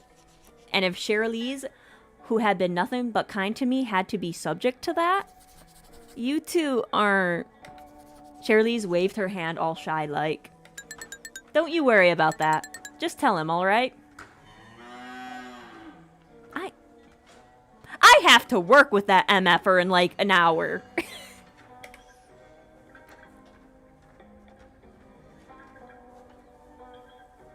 Okay, in our notebook, we had like certain things that were certain colors. And they, like, correspond with some of these things. I didn't even know Carver had a charming side. Well, we're not on the receiving end of it. Thank God. Thank God we're not on the receiving end of that. But, I mean... I don't know what his intentions are. But maybe we can hear about it when we talk with him? Perhaps?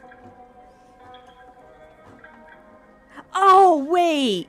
I just realized something. Earlier in this game, he was saying, you don't even know what one of those look like. So that means he knows what one of them looks like? Girly Pop, why him? Why him? Oh, my eye. I don't know if I should do the yellow. I want to check what the yellow one was again. Maybe if I just nod. But I won't. Maybe I don't know. I'll nod. I nodded. I couldn't see her face, but with how delicately she spoke, I could tell it had darkened. I just need to talk to Carver about something.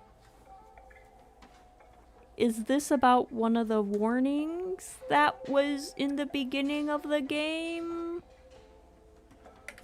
I collected our ration of milk, and she sent me off with a hug that lasted just a little longer than usual.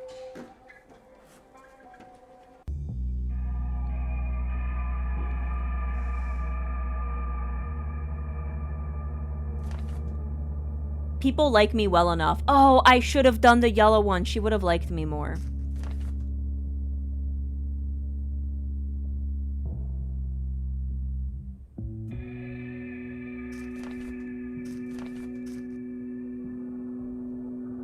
Missing from town movie night on Saturday. Hasn't seen Carver since late Saturday. She does like me, I guess, but I don't know what this is.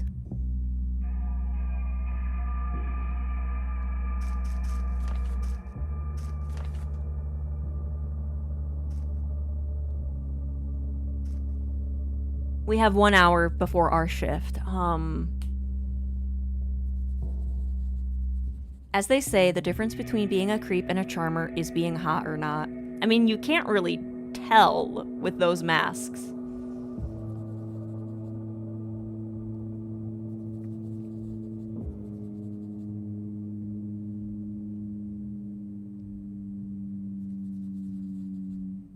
Usually the twins are here. Let's go to the twins.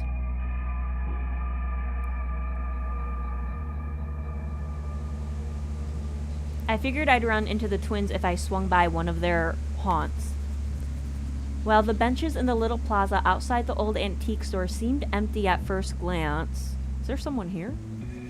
I wasn't there 10 seconds before a pair of shadows overtook me with a flurry of footsteps. Oh, hello.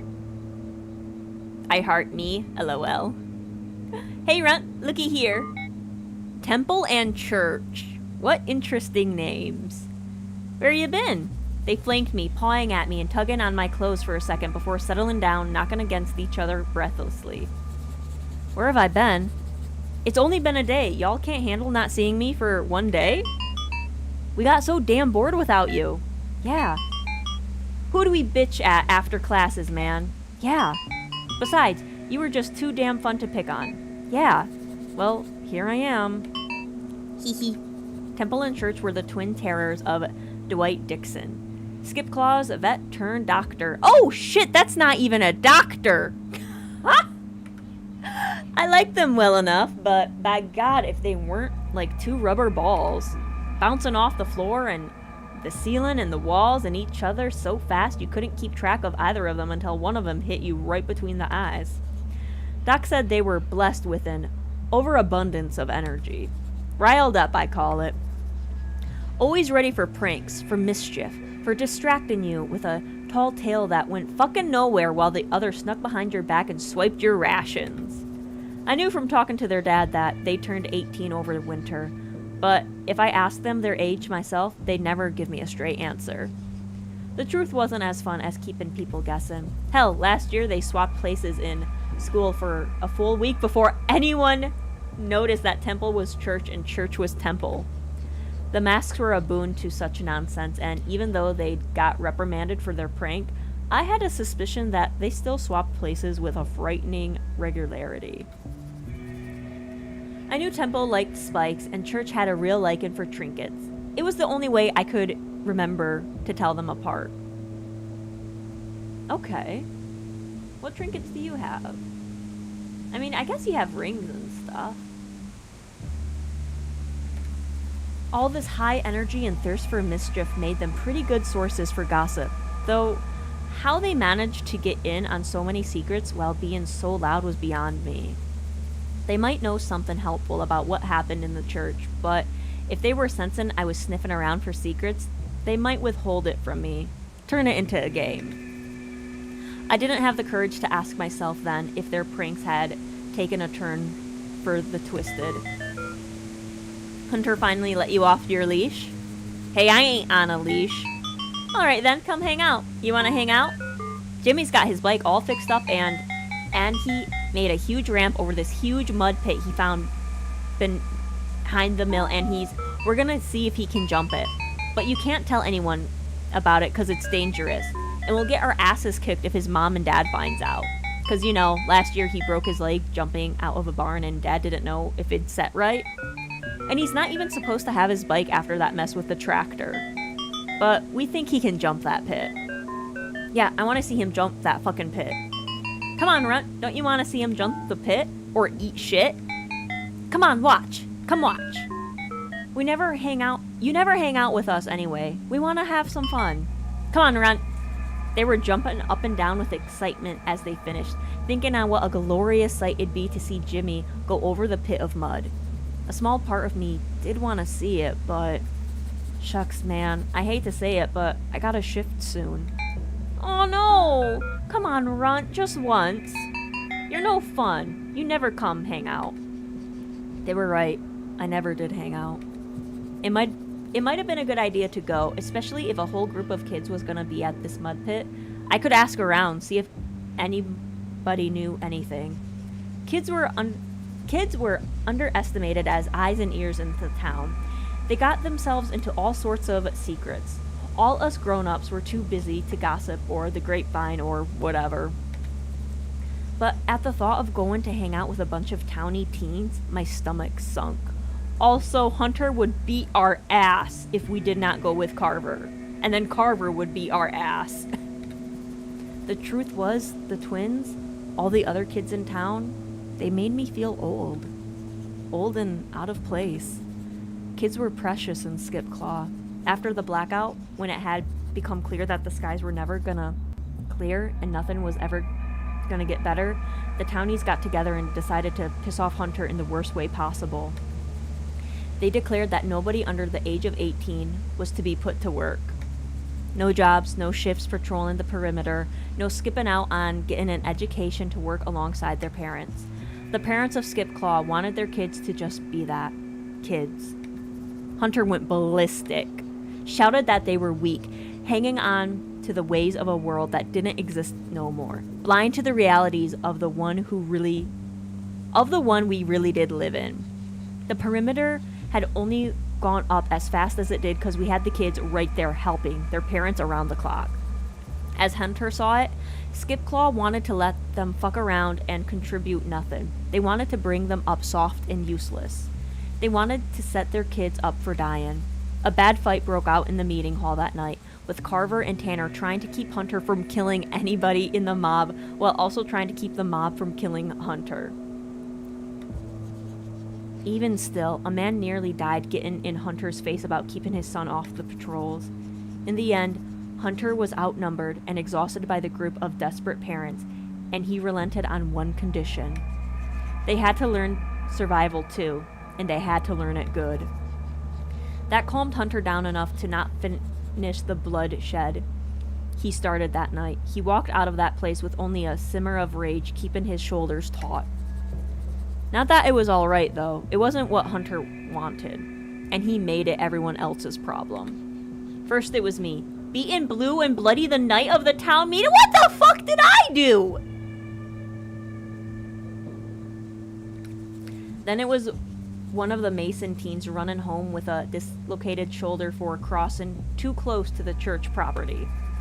Then pot shots near kids playing ball, then little Laura being grabbed and told she was gonna get thrown over the wall so the Twisters could eat her if she didn't stop playing too loudly. It just went on and no one could stop Hunter. Thankfully, Church and Temple were too smart to ever fuck with Hunter and too lucky to ever run into him. Instead, they enjoyed fucking with me in a nice way. I think. I told you were on a leash. Come on, bark! Roll over. Cut it out, y'all. Hee. We're just teasing you. Can you or can't you hang? Mud pit, mud pit, mud pit. The twins were crowded in on me like eager little pups, nipping at my heels, trying to get me to chase him. They were young. They wanted to play. But I couldn't.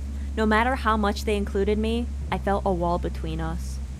And it wasn't just them. Even from behind everyone's masks, I felt weird looks. Every attempt at including me left me lost in the conversation. I'd ask them what work they were doing, like what projects or repairs they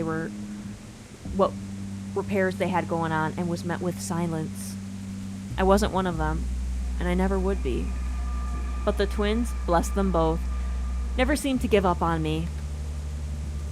They always tried to include me, always let me know when movie night was coming, and they'd come pick me up if I wanted to come. Oh, they wanted to be my friend!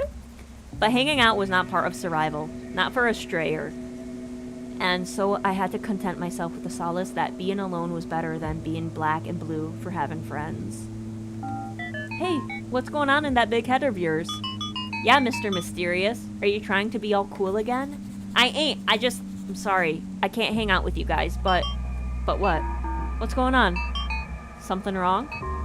You got something going on, don't you? Is it a secret? We won't tell. We swear. Pinky swear. They held out their fingers at the same time, brimming with excitement. I hesitated a second, thinking on it. I could reveal what I saw, but did they really understand how to keep a secret? Have you guys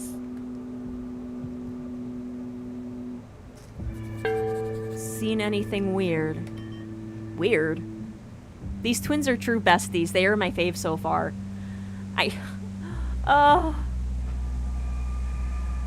I hope they continue to like RUNT. Like, this is one of the normal interactions we have with these, like, a human. The twins looked at each other, thinking, well, what you mean by weird? Yeah, what's weird to you? Willie's been kind of weird lately, getting into all sorts of scraps. Nah, that ain't weird. Come on, RUNT. What's weird to you? Just anything. People being strange or seeing more of them creatures? Creatures? Nah, I don't think so.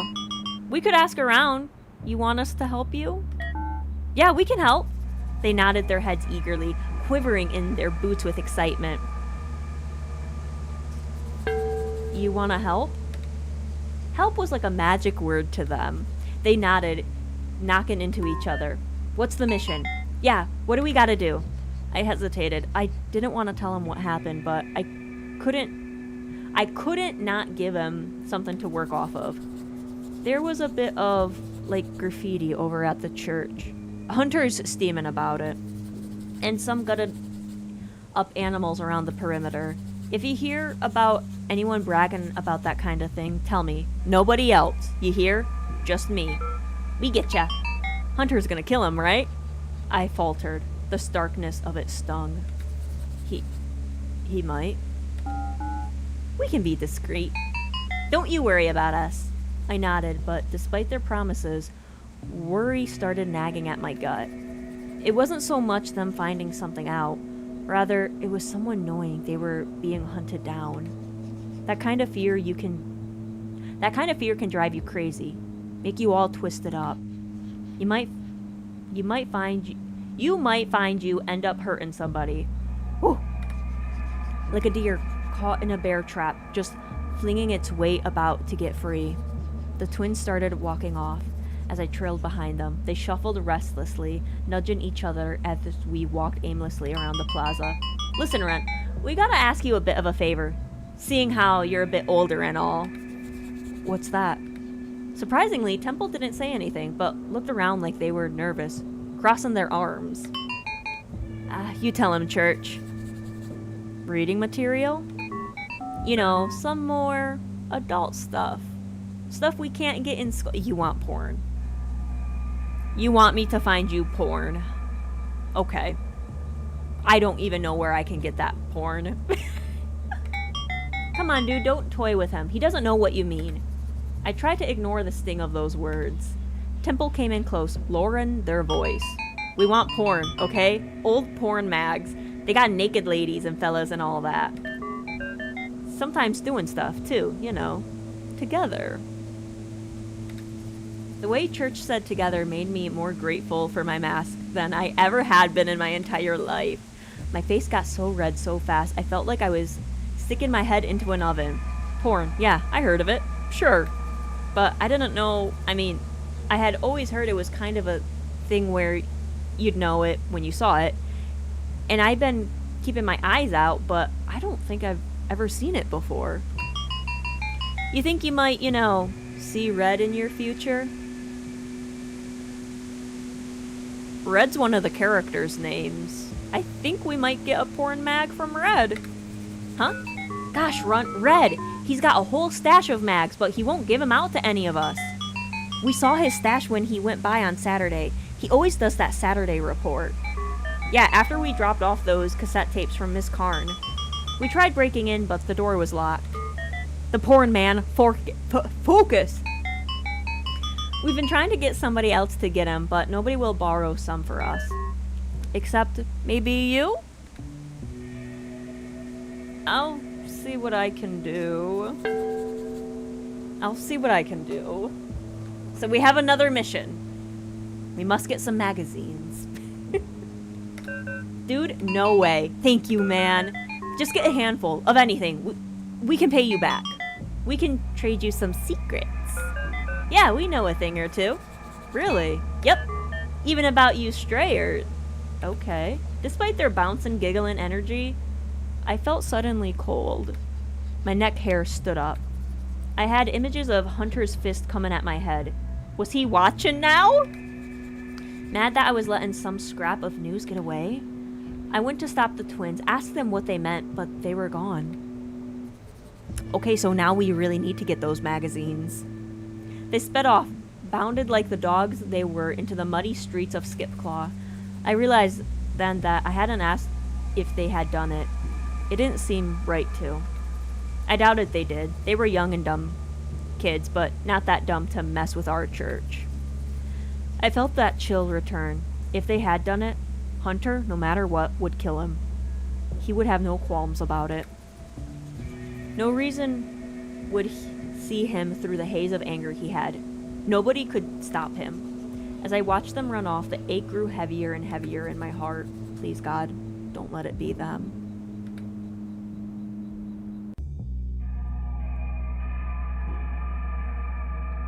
Let's see what we got.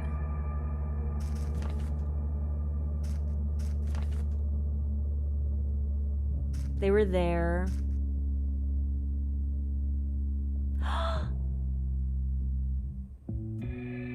Look!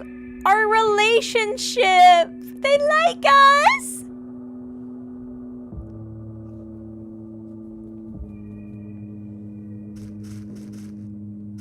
See, I don't know what that bottom one line is, though. We didn't... Yeah, we got some stuff we gotta do.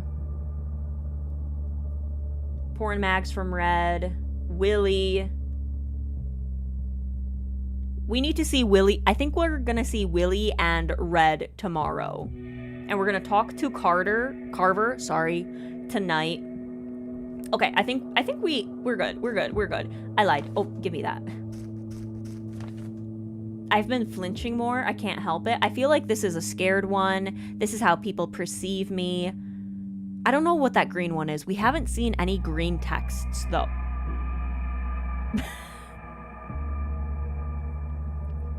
I feel a bit more aggressive. This must be like an aggression color. I'm gonna write this down because I'm not gonna remember.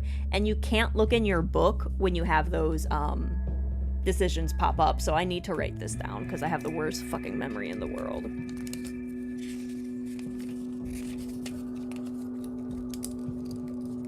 Red.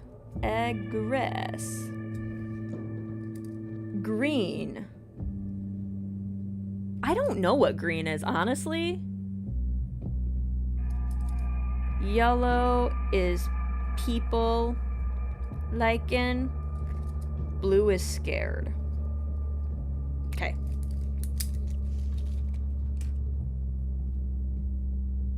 Okay. And then I will go and talk to Carver.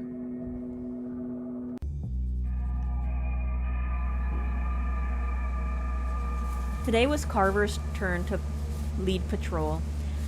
We'd start at the east gate on the other side of town and circle around, keeping an eye out for weird shit and weak points in the wall. The wall was a real point of pride for us strayers. Even I felt a little proud looking at it myself, but Carver? Shit.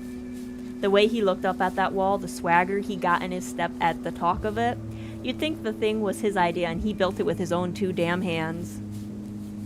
Could you imagine in some wild twist it was Hunter that put that message in the church? No idea why he would, based on how he's acting about it, but I'd lose my mind. I mean, there's multiple endings to this game, so anything can happen. Hunter'd been the one to command it build, and all of Skipclaw, every man, woman, and child, able to hold a nail and hammer, it was the ones that built it. Not that such specifics matter to Carver. That wall's been a Strayer idea, a Strayer-led project. Might as well been him all the gratitude was going to. Skipclaw liked us after the perimeter, you see. Not just tolerated us. Gifts came pouring in for weeks. An entire side of pig smoke to perfection, good rich soap made with olive oil, a blueberry pie heaped with fresh whipped cream, and even a little basket filled to the brim with lemon cookies. God, I still dream about those. I must have been 10 or 11. About then, all of them sitting at the edge of our property. I never tasted something that sweet before, that full of sunshine, of gratitude, of sugar. They'd been rolled in, glistening and sparkling like sunlight on water. Carver loved the gifts, the attention, the newfound goodwill. He'd always been real friendly with the townies, and either ballsy or stupid enough to tell Hunter to his face we ought to be more friendly with them. They sure were friendly with Carver. After that wall went up, if it wasn't Tanner attached to his hip, it was some townie girl giggling and pawing at him like she was Does Carver have swagger that we do not know about? What is this?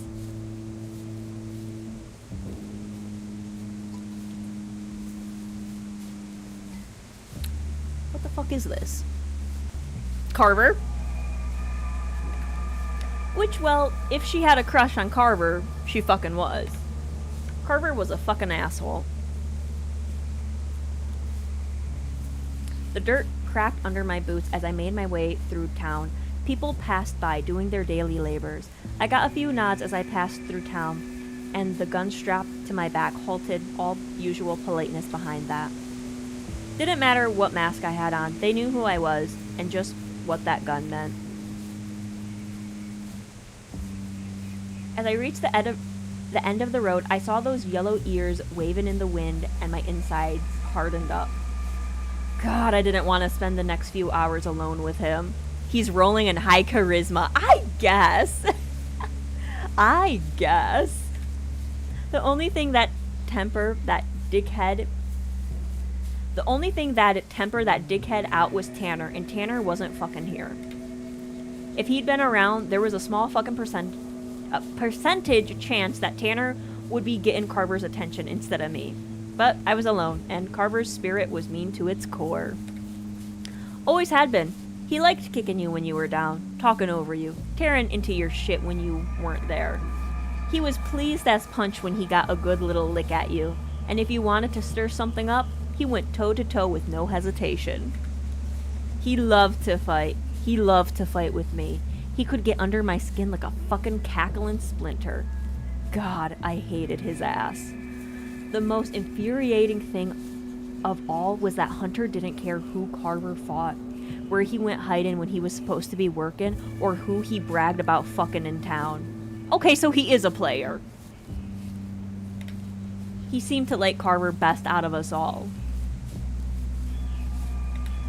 Tanner liked him too, followed him around like a lost puppy, and would bloody anybody's nose for him at the smallest of provocations, even helped him stitch up his stupid outfit.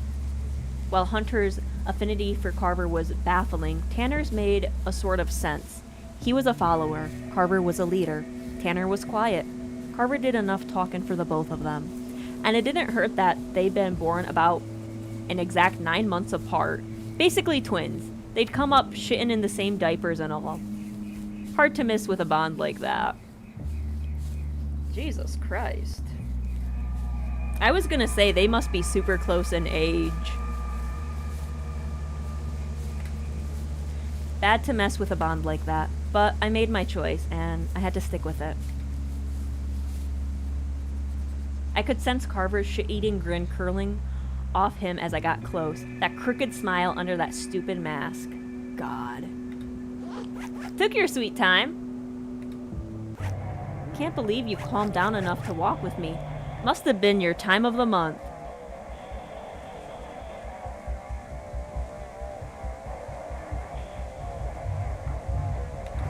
You got so riled up yesterday, telling me to quit fucking with you, your bitch ass wouldn't be dumb enough to say that shit unless you was acting up like some sort of girl. As a reminder, there is a lot of warnings for this game. Carver is one of them. Hope you cleaned up all that blood. Can't have you tripping so close to the damn border. How does he get women? How does he get women? What is this?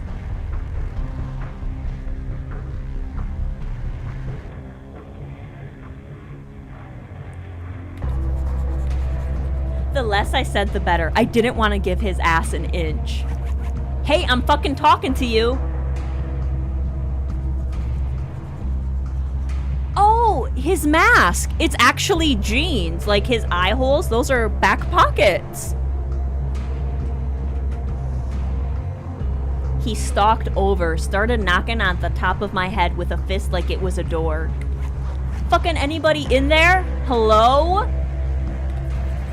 Knock it off. I feel like the music's getting a bit loud.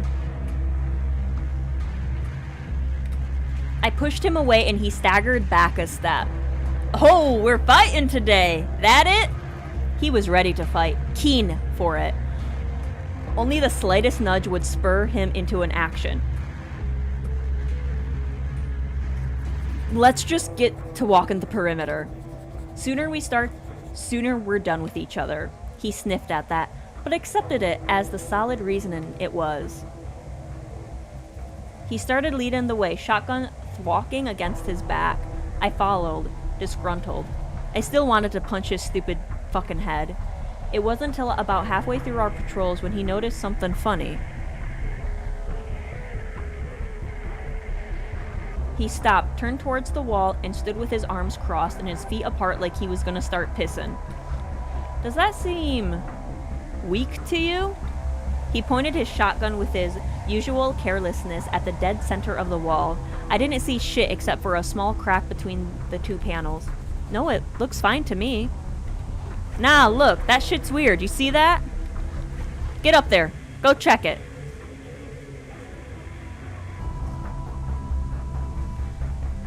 I'm just going to do what he says, because if I fight him, he wants a fight. This is my understanding of this character. He's very much like his mask. He's like a cat. So he'll show his stomach, and then when you like go to touch it, he'll attack it. That is what I'm getting from him. So, but I mean, if he's like a cat, then I shouldn't give in. But if I fight him, he might get mad. No, I am going to pet the cat's stomach. Fine. On you get. It was easier to just go along with it, humor him enough so he didn't have an excuse to come at me.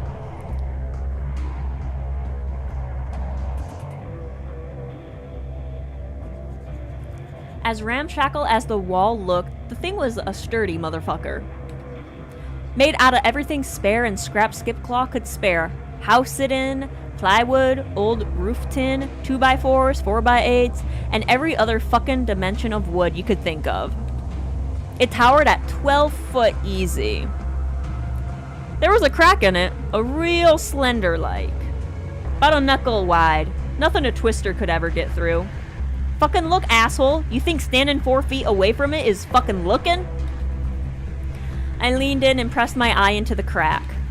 There was nothing but black. My eyes either didn't adjust or maybe there wasn't... or maybe there hadn't been anything to adjust to. I squinted, trying to make shapes out of the darkness. Something did start to form, rising out of that sea of nothing. Maybe we should pull our eye away?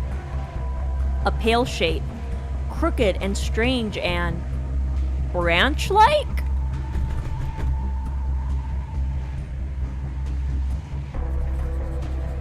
Shit, Carver! That fucker was doubled over laughing, the little zipper on his mouth bouncing with each hock of his head. In one lazy grip, he held the branch he's been dangling over the wall. I'm gonna beat him with that stick. You're such a dumb shit, boy. You made me! The way he laughed made me want to punch him, shove him, and his stupid mask between the slats and start smacking the wall like a damn dinner bell. You could have poked my eye out. Your dumbass was just too curious. Whatever, man. What's that thing about cats and curiosity? Oh, he thinks he's real smart now. He chuckled, then quick as lightning smacked me upside of my head. Quit wasting time. Get up. You can rub your fucking ass as we walk. He started walking on without me, still giggling. I trailed behind, my fists in tight balls. The next time we found something funny, it wasn't a joke. The wall near Northgate had a gaping hole in it, big enough for a full-grown man to crawl through, or a twister. Now that's a hole. His voice held no fear. Infuriatingly, Carver sauntered over to sit under a nearby tree, letting out his real satisfied sigh as he settled against the trunk. He hunched over and began checking over his gun and waving at me with one gloved hand. Get to work now. I put my hands on my hips. Don't make me fucking tell you like you don't know how to do it. It's a goddamn hole. Fucking fix it. I hated him. I hated how he handled that gun, polishing it as it lay across his lap. I didn't want to waste time starting an argument and turned to fix the hole. Luckily, we kept quick repair kits on hand. Unluckily, too much sound attracted twisters, especially this close to the outside. I had to be real careful with the hammer, tapping as gently as I could, and not too regular either. Even though I'd done it 100 times before and 100 times over then okay, I still found myself dropping nails and forgetting to breathe. Carver, of course, started whistling. I looked back at that fucker. He pulled a pack of cigarettes from his pocket. Shit. I forgot my matches. Where'd you get those cigarettes? Now, normally he'd bitch at me for asking anything of him, anything at all. But here he just chuckled in that wheezy, lazy way of his. Well, lots of stuff can be hidden. You just gotta be at the right place at the right time. You stole it? Nah, well, maybe I stole something. But is it stealing if it was offered so willingly? You're talking like Fisher now. As if that preacher'd know the kind of fish I'm catching. I waved my hand, dismissing it. When he talked like that, it had a sort of stink on it that I didn't care too much for. Come on, Carver, he chuckled and waved again at me. Fucking hurry up. I welcomed the fumbling with nails after that, and soon enough the hole was patched up pretty good. Well, there was a hole about as big as my fist, but the wood was too broken up to do much about it. I looked back at Carver when I was done, not paying attention. Why didn't he care about this? It might have been a tight fit for a twister to come through, but he wasn't even a little alarmed. He wasn't even worked up about what happened last night. Carver? What? About yesterday. Speak up, I can't hear ya. I gritted my teeth. Next time I spoke, I shouted. Yesterday, man, what did you think of it? Hey, quiet the fuck down. You want to alert all those fuckers in the woods? Yeah, I had to land a punch on this fucker before the week was out. If I could knock out a few of his teeth or break his pretty little nose, even better. What do you think about yesterday? Yesterday? You mean all that shit in the church? Shit's been stupid as fuck. It's a prank. He stood up, wiping his ass free of bark and leaves. I know he likes the townies, but let's get more information. Do you think the townies did it? Must have been. I don't know what bone they gotta pick with us. People didn't like Dad, but Dad's dead. Gone. He ain't no trouble to anyone now. So it's someone who's got a problem with one of us. You're like fucking through the whole town, sir. It's probably you. But also, Hunter pisses people off, so it could be him too.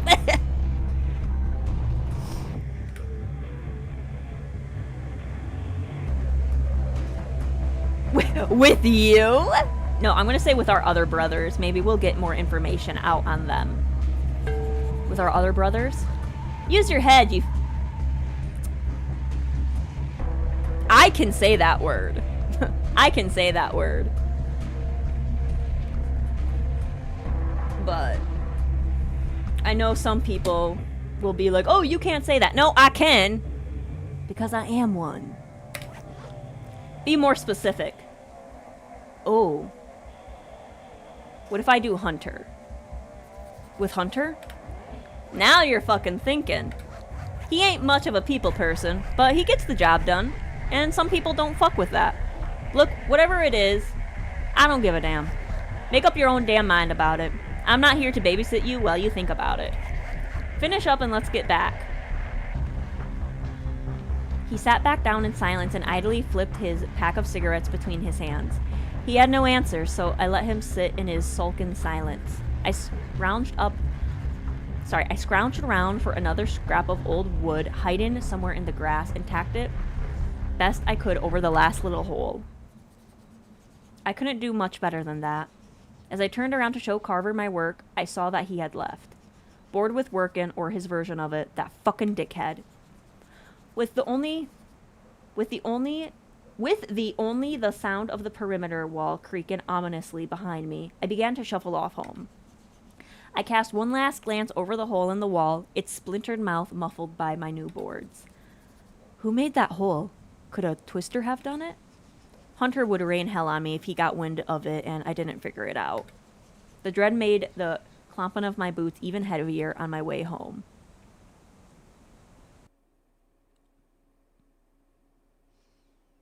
I wasn't able to tell him about Cherylee's. The first day wound down, digging itself into the cold earth to sleep. I dragged myself home from my nightly routine of chores and fixing up my dinner. My brothers slowly filed in one by one. Fisher was uncharacteristically late. My feet were sore as fuck, stomping back down home and then having to do my own dinner and nightly chores. Carver, unaffected so far by the message, mouthed off to it, an uninterested room. Everyone else too tired to do anything but tuck wordlessly into their dinner. Frustrated that he wasn't getting the attention he sought, Carver, too, went quiet. Already the message was changing things. At that time, I didn't feel any closer to knowing who done it. My thoughts drifted to my shift. Carver was normal as could be, a shitty fucker who wanted to grind me into the dirt with his boot. His mind was a mystery to me, a swamp of perverted thoughts and murky intentions. He had no thoughts about the shit in the church. He seemed to have no real desire to even help me or Hunter figure it out. Everyone left their dishes without a word, and I collected them, washing them under the single flickering bulb above the sink. I was so tired, I swear I nearly dunked my head into the murky sink water. As I rolled into my bed, bones aching and stiff to the core, I thought about tomorrow. I saw the guts, the flies, the ribbon of red across the place that had once been not a home, but something. If I'm honest, I felt lost. Hunter was impossible to please. How was I supposed to figure out something this big all on my own? I could console myself with knowing I do my best, but what if my best didn't result in anything? I couldn't face Hunter in 5 days with a handful of disorganized gossip I picked up all over town. I sighed. I lit a candle to guard me as I slept and cozied in bed, reaching for a book to get my mind off things before sleep. And once I cracked it open, I realized I had my answer.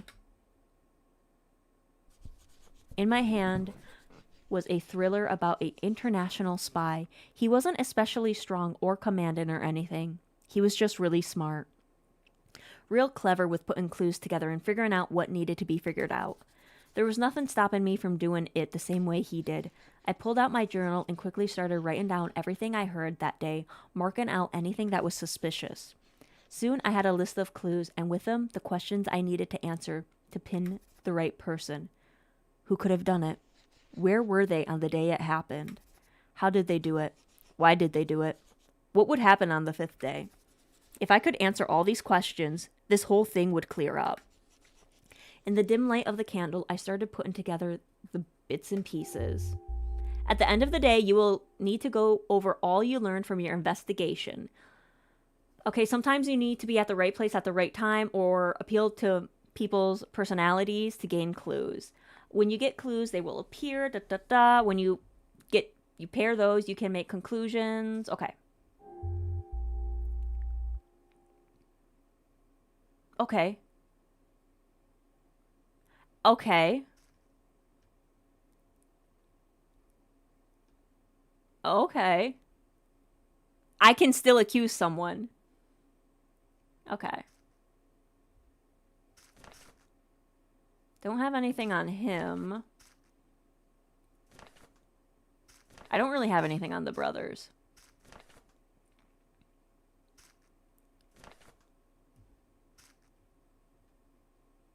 But can I undo that? Oh, reset.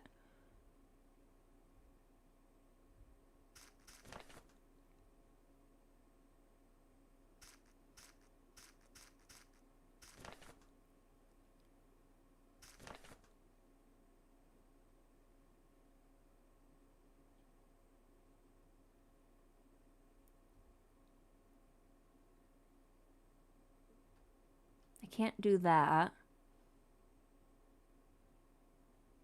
I don't think I really have anything.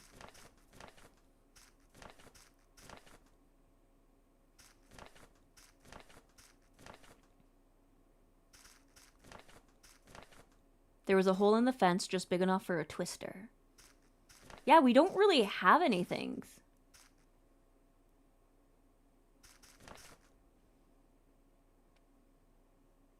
Maybe this. That doesn't feel right. Okay.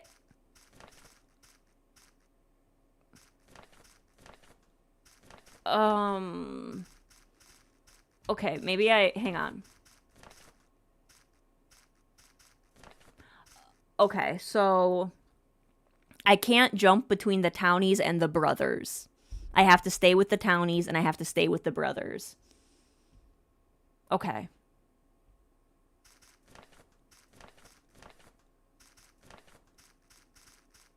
Okay, I don't have anything really.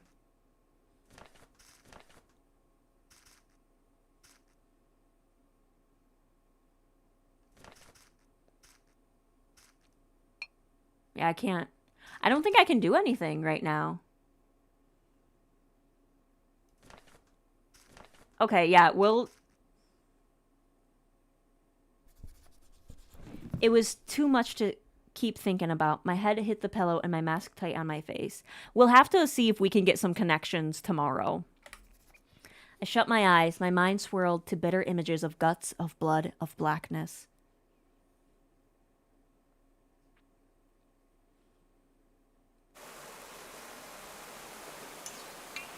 My eyes adjusted to the dark.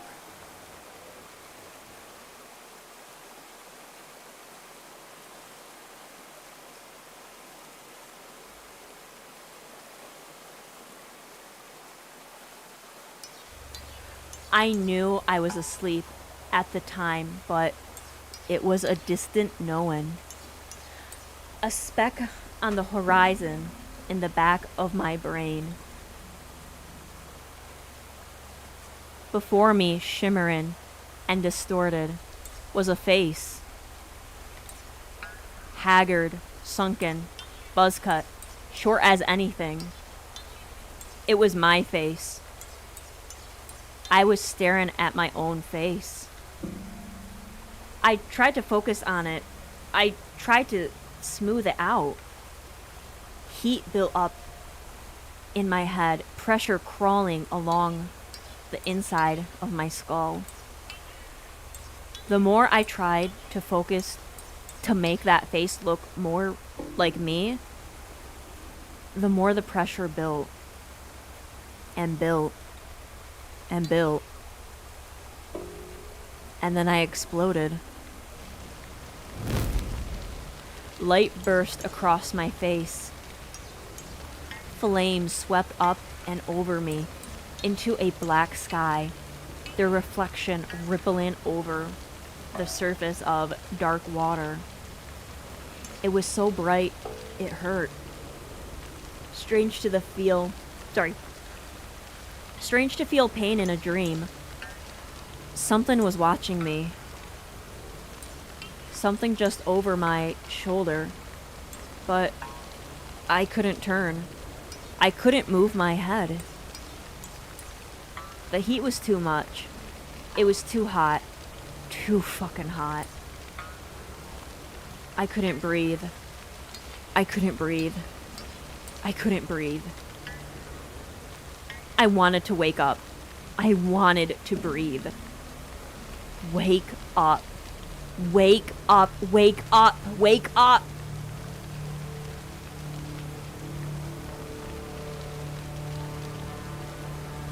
There's a face right here.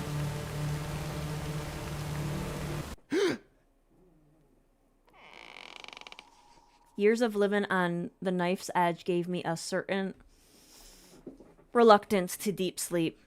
I shot awake, my heart pounded, my muscles sluggish. Something was wrong. My eyes were beery. Cold air washed over my face, catching the sweat trickling over my brow. It wasn't a good cold, not even after the heat in the dream. It was too cold. I was too bare. My mask was off. Had I taken it off? Had I clawed it off in the heat of the nightmare? I didn't have time to answer that question. The light bulb above my bed had gone out. The candle had burned down. I was exposed, vulnerable in the dark. And I wasn't alone. A smoke loomed in the doorway. The temperature of the room plummeted 10 degrees in an instant.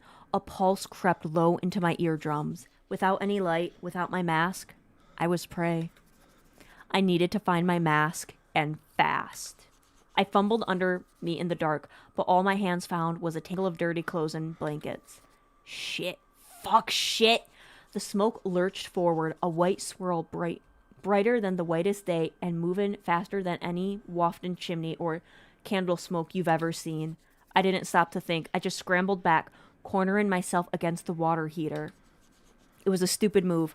Wherever my flashlight was, I was further away from it now. And the smoke was advancing. I felt my lungs started to seize up, that lingering cough making it hard to breathe.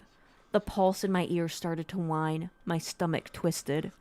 It was so cold, the air felt like it was full of needles. The whine in my ears became a screech so sharp it could strip paint from wood, cut skin from bones. It drilled into my ears, fish hooking itself into my brain while I squirmed to break free from it. But the sound was everywhere. So loud it was blinding. My lungs seized when I breathed in, refusing to take any more air for all the pain. I coughed weakly, willing myself not to have a coughing fit. I staggered down to one knee. One shaken hand grabbed my flashlight and managed to press on it. I didn't even hear the click of it. Could barely see the beam of light in the white, hot blackness. But the smoke felt it. It instantly recoiled, the screech pitching down, grating, coiling back. It still took all my strength to move forward, to hold the flashlight straight and steady. But it was working. My head was clearing. The screech was down to a nauseating pulse in my ears. I could breathe steady again. The smoke was still in the doorway, weakened, frightened, but not backing down, not while my face was naked. I was still prey. It was all I could do to not drop the flashlight. My hands shook, aiming the thing like a gun.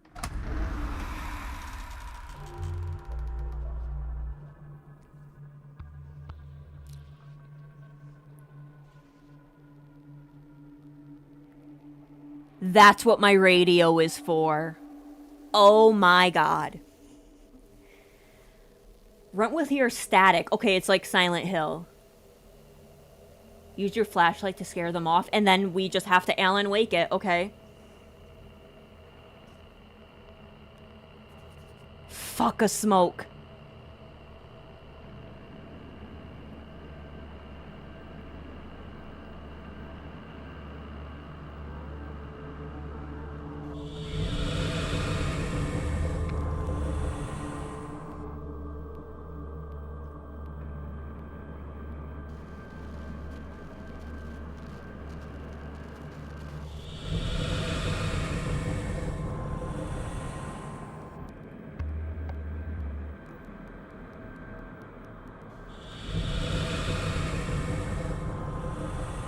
The smoke hissed and faded away. Glad my brothers aren't helping me or anything. The white body of the smoke recoiled and twisted, flickering backwards out of the room, dissolving into the dark of the kitchen. For a fleeting second, I felt safe, victorious. I breathed a careful sigh, then... Shit. I smacked the flashlight against my palm, hoping it was a bad connection. Nothing happened. The flashlight wouldn't turn back off. I was stuck in the darkness with the smoke waiting to come back. My mind raced, fresh sweat dripping off my brow. No flashlight and no mask meant one thing. I had to get my brothers, any of them, or get one of them to come down here. Oh, this is great. If I didn't move, I'd die. I call out for help. My legs wouldn't move. My brain wasn't firing at all. Even with the cold, bright panic that flooded my body, things were still blurry and out of focus. Help! I could only manage a whisper. My voice was caught. It felt like trying to scream out in a dream. As much as you wanted to, as terrifying as the nightmare was, nothing would come out. Oh, I fucked up. Help! Help! Tears pricked my eyes. The temperature was dropping again. That rapid pulse pressing against my eardrums started to whine. And the smoke was nearly formed again. I fucked up. The cold crushed my chest, making it hard to breathe in enough air to scream. Help! Help! Fisher! Tanner! Somebody! Come on, Runt, just breathe in. Even if it hurts, just breathe in all you can. Help! Help! Help! Help! Smoke! Smoke! The smoke flashed and flickered in the far corner of the kitchen. Fisher! Hunter! Carver! Glass shattered in the kitchen. The smoke disappeared, only to reappear over the table, its form warping and recoiling around itself. Where the hell are my brothers? No way a smoke had gotten to them. No way was I the last. But it all felt real in the moment. Sharp and cutting in. My brothers are all dead. No, it couldn't be. I had to make my way to them. I had to be near them. I had to head up the stairs. I had to go. I had to go now. Some animal instinct kicked in me, taken over completely, and in a blur of blackness and sweat, I lurched out of my room. I should have ran when it was weak. I sprinted for the nearest bedroom, Carver and Tanner's room. My foot stumbled on the last step, sending me flying across the landing and knocking the wind out of my lungs. I gasped in the dark, trying to suck air even as pain shot through my chest. Across the darkness of the upper floor, I saw the door to their room, the barest bit of light seeping out from within. Half crawling, half scrambling, I sprinted towards it, my feet tangled up under me. Carver! Tanner! My fist slammed against the door, shaking the door. Get up! Get up! Smoke! Hands slick with sweat, I grasped the door handle, swinging the door open so hard it banged against the wall. The sound startled Carver awake. He fumbled with his mask while I saw out Tanner, but his bed was empty. What the fuck? What's going on? Where's Tanner? What? A hungry hiss caterwauled behind me, curling up the stairs with righteous vengeance. I stumbled backwards into the room, falling into the empty bed and scrambling towards Carver. The flashlight. Where's your flashlight? The fuck? I don't know! He dug around with one hand in his sheet, the other fidgeting to tighten his mask. The gritty sound of sand against the wood grew louder and louder, thickening the air with a harsh howling. Up the stairs it creaked. I knew those stairs well, each creak and ache in the wood etched in my mind over the course of living in that rotted house. With a heavy, scratchy thump, it slid onto the landing. Carver! Give me a fucking second! The smoke danced into the doorway, hissing its otherworldly anger. Raw static filled the room, like a foul smell, digging up into my eyes and ears and nose, making it hard to breathe. Though it was faceless, I sensed its gaze upon me, like it was furious I had even dared to escape it. It slid closer, closer, itching to suck the life out of me. The ice pick in my brain started splitting it in two. I tasted vomit and sweat in my mouth. They were stealing my fear, my thoughts, trying to pry open my brain. Carver's flashlight hit the smoke, sending it screaming into nothing with the violence of a gunshot. The heaviness in the air dissipated. My chest relaxed, letting me breathe once, twice, settling my frayed and open nerves. What the fuck happened? What happened? What do you think? You must have done something, you dumbass. How else do these shits get in? Footsteps interrupted us from down the hall. A heavy body slammed into the doorframe, crowded in from the doorway. What's happening? What's this noise? Are we being attacked? There was a smoke in the house. It attacked me in my room. How did it fucking attack you? Why didn't you have your mask? I did have it. I did. It slipped. I woke up with it off. I don't know how. I didn't take it off. I swear. You think I'm dumb enough to do that? My lungs couldn't take the agitation anymore. I doubled over and started hacking a cough. My brothers hesitated, said nothing for a few seconds. I was struck then with the isolating thought that, despite my panic and urgency, they didn't believe me. Another heavier set of footsteps pounded down the hall. I knew it was Hunter, even before I saw his towering figure and heavy furs pressed against the doorway. A smoke's here? No, I got it. Fucking dipshit here let it in by forgetting his fucking mask. Where's Tanner? Yeah, where is he? I'm not his fucking keeper, man. He's out pissing or some shit. But you're always together. And you're always alone. Where the fuck were you just now? We all started talking, our voices overlapping with one another. In the small, dirty-ass room, our arguing reached a fever pitch. In our yelling, we heard a sudden scrambling up the stairs. What happened? What's going on? Where were you? Pissing. That a crime? Told you. Heard something weird while I was out there. There was a smoke in here. It wasn't from the house. Outside the yard. Did you see anything? No, I tried to scope it, but didn't get a visual. Did you see anything? I just fucking said... Jesus, Fisher. What? Sorry. Everyone, shut up. That did the trick. Carver sat slumped on his bed, twisting his sheets in his hand. Fisher slunked against the wall. Tanner stayed behind Hunter, cowering. It didn't go unnoticed. Hunter grabbed Tanner's shoulder and shoved him into the room.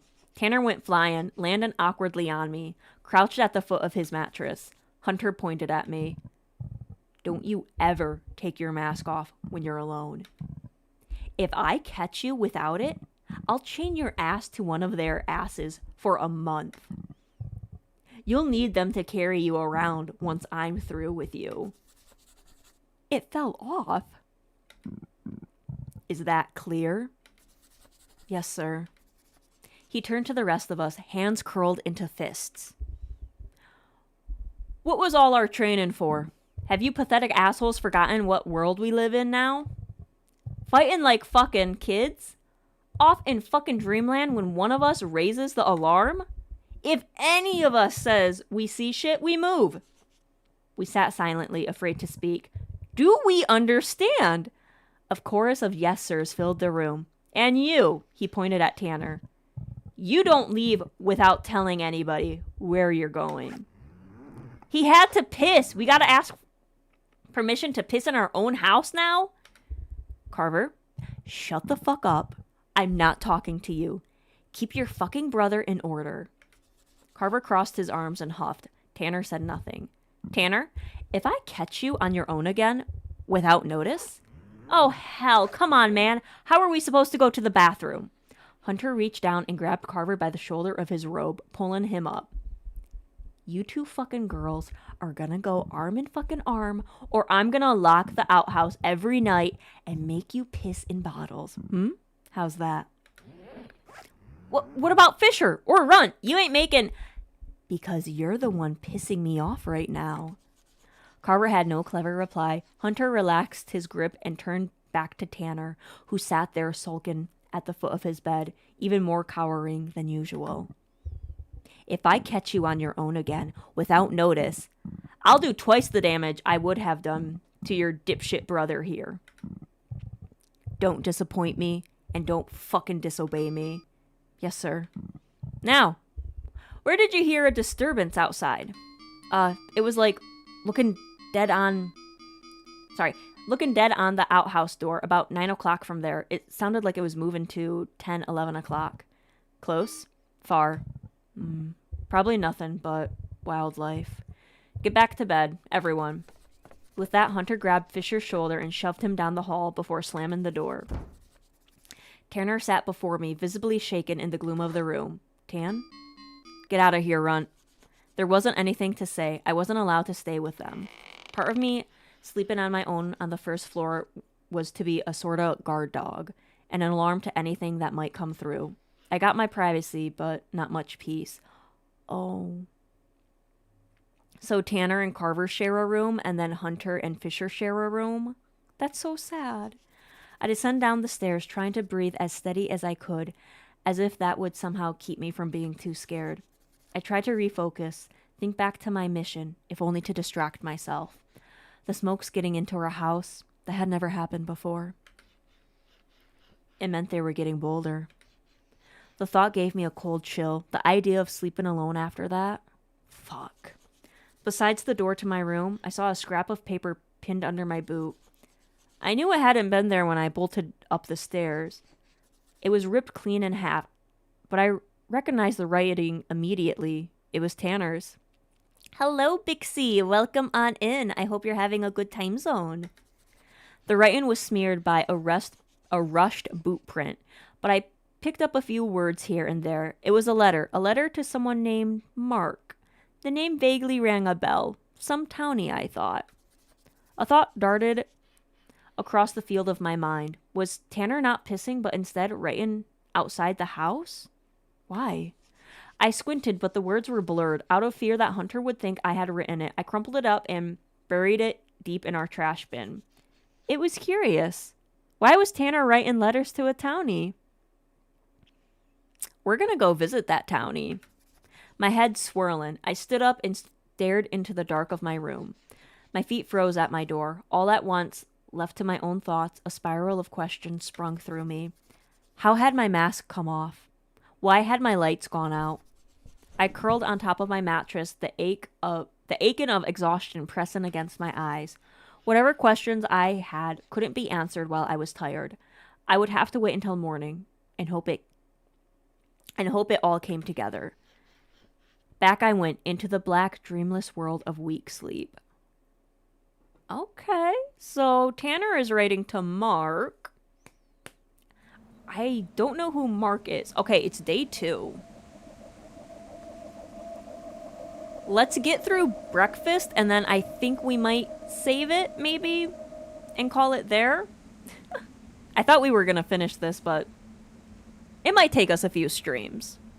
Morning came, bitter and cold. I hadn't slept well. My mind was still twisted up from the smoke attack and the ache along with the cuts and bruises from trying to fend the thing off. I wanted to crawl back under my ratty blanket and sleep just a few minutes more, but I had to be up. I had to start making breakfast, feeding the girls, prepping anything needed for our shifts. God, I remember how hard it was to keep my eyes open those mornings. That bone-tired ache in my whole body, it never got any easier. I stepped out into the yard and roasted the chickens, scattered out kitchen scraps from last night's dinner to entice them out of their eternal yearning to roost beneath the dark sky. They came out, pecking and squabbling over the best bites. I looked up out over the yard to the woods that bordered our property. I could just make out the shape of the church nearby, an odd shape barely illuminated by the dark gray of the morning. I wondered, had I really gotten a good enough look at what was in there? I had done all my clue shit that night before, but clues weren't just in talking to people. They were things found at the scene of the crime, like bullet holes and footprints and shit. We all scrambled out of there pretty quick, spooked by the sight of the message. Not our proudest moment, and it meant we could have missed something. I set the scrap bucket down on the porch steps and, as if pulled on a phantom lasso, started towards the church. Maybe it was a stupid thing to do. Hunter's fury at us going off on our own nearly rooted me there. But the idea of knowing more kept my feet going. I looked up at the dark windows of the house. I could be there and back before they all woke up. So I went. Even close to the church, the gray of the morning still barely outlined its shape. The candy red paint looked cheap, and the roof was sun-bleached and rotted. Its angles were all crooked. The window still looked like a weeping eye. That strange heat of dread, like a bad stomachache, hit me when I stepped up to the front door, but I couldn't let that stop me. Into the church I went, the sound of my footsteps echoing in the dusty hall. Dust motes danced across my eyes, shimmering in the rectangle of the light I stood in. Across the vast dim space, I raised my gaze to the foul message. Up close, the dread in me only grew bigger. It crawled into my chest, taking up all the space near the slow knocking of my heart. It's hard to convey just how awful it was to see it hanging there, in Dad's church. My feelings about our beliefs, about Dad, about the community we shared there on the farm, it was complicated. But so much of my life was spent here, worshiping, talking. We didn't do church just on Sundays, like some people do, with a Wednesday pit stop in the middle of the week. Every day was church. Every spare minute that I didn't need to be working or praying was spent right here in this place.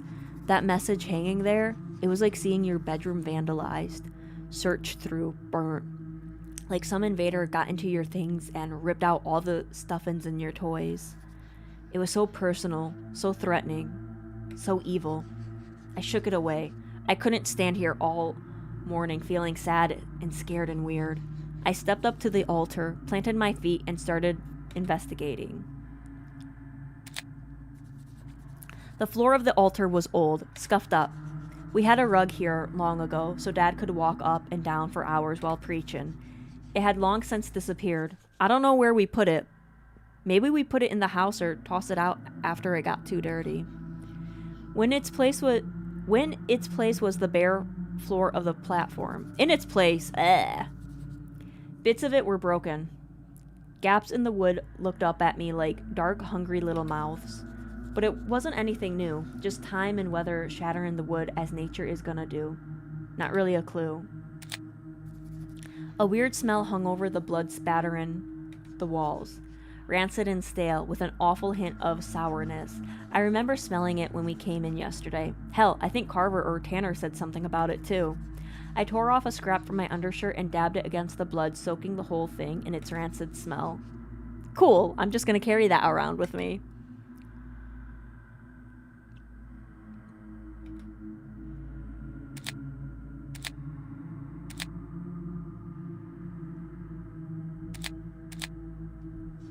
The message swung slowly under its own gruesome weight. Flies swarmed all over the guts, their buzzing echoed in the emptiness, harsh and noisy. A slime-like morning dew dripped onto the floor, landed in foul, congealed piles. Covering my nose, I stood and studied the whole thing, thinking it was a big clue. Someone or something did this. It wasn't random. It was meant to look like a message. Using my journal, I sketched some of the parts out, not wanting to touch anything and firm in the decision to not slice off a bit to carry around with me. I looked at my drawing when I was done. It was good enough. Good enough for someone, maybe, to see, maybe, to something in it they recognize. Okay.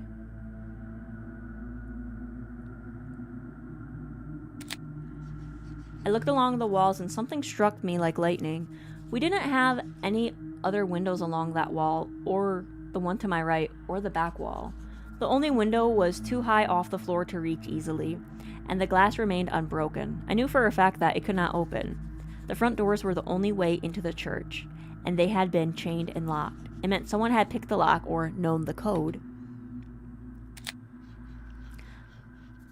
One of the ceiling beams of the barn damaged down, its jagged edge hovering precariously in the air. I wandered under it, trying to see if there was anything strange about it, a claw mark or a burn spot, something, anything. It could have been clawed on or stepped on, broken by some violent running up in the rafters while it was still whole, but there wasn't anything. It was just the but there wasn't anything. What was the word? Definite. It wasn't a definite clue. I heard one of our roosters crow. My time was up. Hello, Choco. Welcome on in. I hope you're having a good time zone. I tucked everything into my bag and sprinted for home. I tiptoed my way back into the house and set about frying eggs and bacon. Soon I heard boots stomping down the stairs.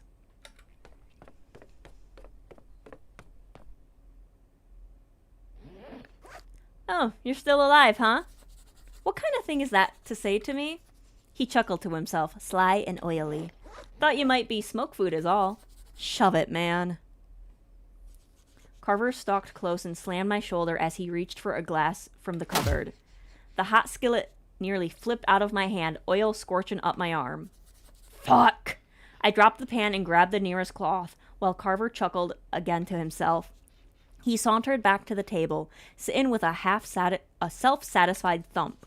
Oil burned against my wrist where I wasn't fast enough to catch it. Angry red marks glared up at me, bubbling slowly into blisters. I rubbed the spot with a splash of water from the faucet. Your little forgetful ass made it hard to sleep. If another smoke came through, Hunter would have made your ass grass. Fuck, I wish we still had some coffee. The rest of them shuffled downstairs, their heavy, drowsy steps echoing a night of fitful sleep. Hunter came last. For a second, I was struck with the fear that somehow he had seen me leave. I hunched on instinct. I shouldn't have, looking back. I dished out breakfast. I sat. Hunter raised his arms and led us in prayer. Dear God, hear us in prayer. Let us find the origin of those that defile our name, our beliefs, our strength.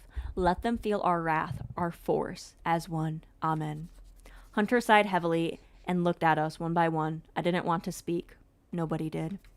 It wasn't until he did a full round that Carver finally piped up, kicking me with his foot. Anybody sleep well last night? 'Cause I didn't. Little fucker here decided to spaz out on me 'cause a little smoke inhalation. What the fuck are you talking about? I'm talking about you not being prepared.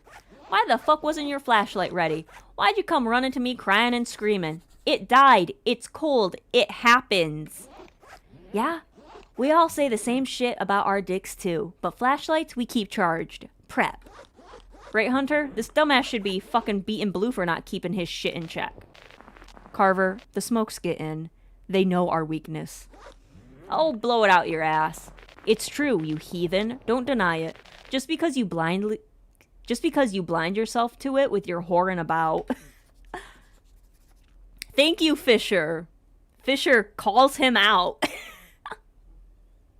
That struck me. Fisher never said stuff like that. He wasn't really a swearing guy. Fucking hell, not this shit again. And where were you last night, huh?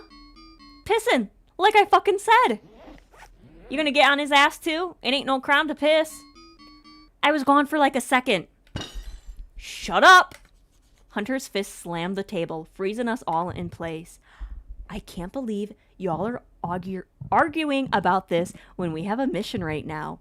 A mission I gave you. Do none of you care? None of you. We all fell silent again. That shimmering heat of anger swept over the entire table, turning us hot and cold with fear all at once. Did anyone learn anything? Anything at all? Even more silence. Hunter turned to Tanner, who sat up straight in his seat. Nobody came by the church. I was guarding it the whole day. Hunter's head turned to Carver. What about you? You were patrolling. Carver leaned back in his chair, making a show of lacing his hands behind his head. Nothing crazy, quiet. I would have said something if I saw something. There was a hole. A what? Well, yeah, a small hole. Patched it up. Runt watched me do it. Fucking asshole! He'd never give credit if he could steal it. Carver kicked my chair as if hearing my thoughts. Right, Runt? Yeah, we patched it up good. Hunter turned to Fisher, who was fidgeting with his gloves. I was busy at the hydro plant the entire time. You know how those shifts are. Long hours, constant maintenance. Hell, it's not gotten any easier. Hunter's gaze shifted slowly from him to me. Runt? Hunter's gaze shifted until his full, burning attention was on me. I could feel the weight like a crosshair between my eyes. Yes, sir? You were out in town. Did you hear anything? I was tempted to tell him about the clue shit I had been working on before bed. If I showed him, maybe he would be happy that I was taking it all seriously, or maybe at the very least, it would keep him off my back. I sat up in my chair and met Hunter's gaze. I'm putting together some things I found, but I don't have enough to go off yet. I need more time. We ain't got time. What are you, some sort of little detective? Your candy ass gonna be hitting the streets asking dames about their dead husbands and shit? No, that's you. Hush, Carver. Carver snarled under his mask and tapped his boots against the floor, bouncing his legs all jittery. Tanner subtly nudged an elbow against Carver's side, soothing some of that snap in anger. Sir, I want to be sure, that's all. I bowed my head, having learned long ago that appearing small and unchallenging to Hunter usually saved you a wailing. If we say it's the wrong person, people won't be happy, right? So I gotta be careful not to drag our name and all our hard work through the mud. It seemed to have worked. Hunter leaned back in his chair, hands relaxing around his knife and fork. I see. The town doesn't know about what happened at the church. Let's keep it that way, all right? Not me telling people. Excuse me. Normal shift hours. One last thing for today. All of you need to visit the hot bath. Oh, come on. Especially you, Fisher. God help me if I have to hear you scratch at that shitty fucking beard of yours one more time. Shave it off. Fisher just sighed in resigned annoyance. Hunter turned to Carver and Tanner. You two as well. I'm tired of being able to tell who's home just by smell alone.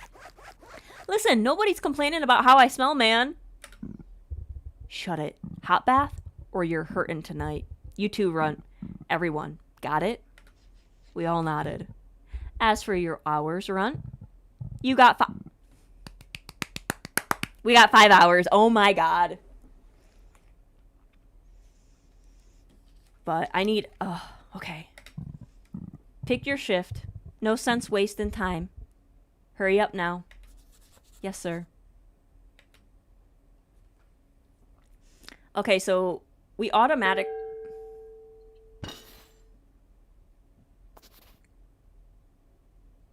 Oh, Tanner's the second oldest. 28. So he's either 29 or 30 plus.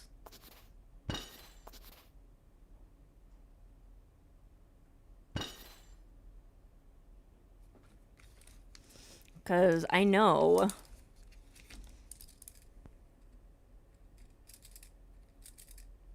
I gotta get those porn mags too. What if I go with Tanner and I say, hey, who's Mark? And then I go to Mark. Let's go with Tanner.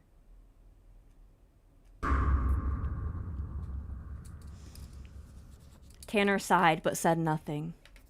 Breakfast over, my brother stood and filed out of the kitchen. Hunter stayed. I began to clear away the plates when he grabbed my arm right over the burn. Sir, that hurts, but I know you don't give a fuck.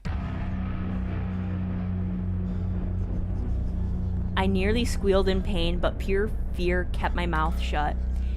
He spoke, his voice low and grisly. Don't forget your mission.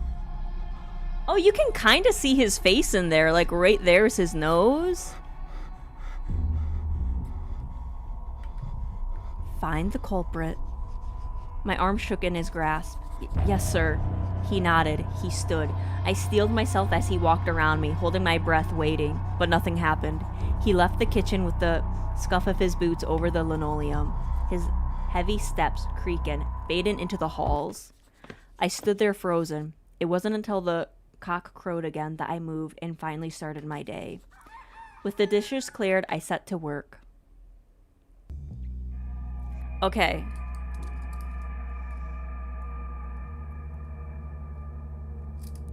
Doctor. So what we need to do.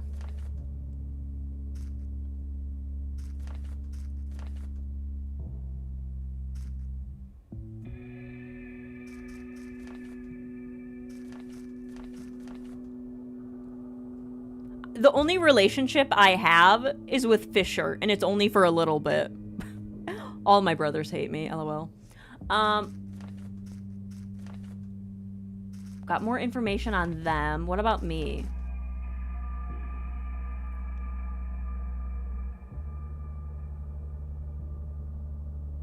Maybe when I go to the doctor, maybe I can ask about this.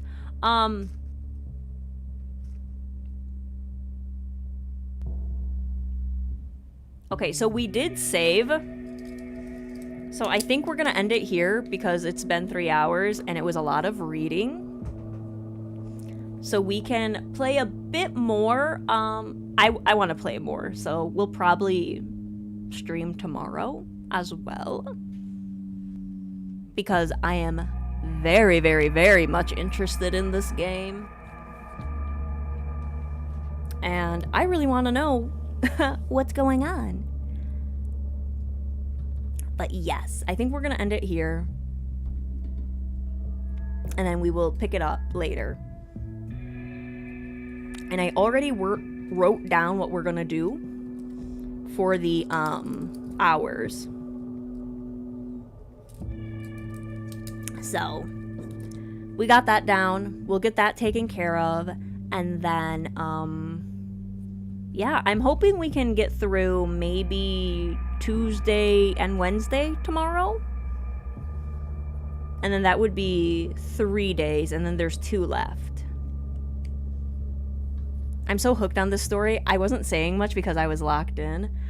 It's really, really good. I'm like really enjoying it. Like this, oh. I'm like super excited. I want to know more. I want to know more.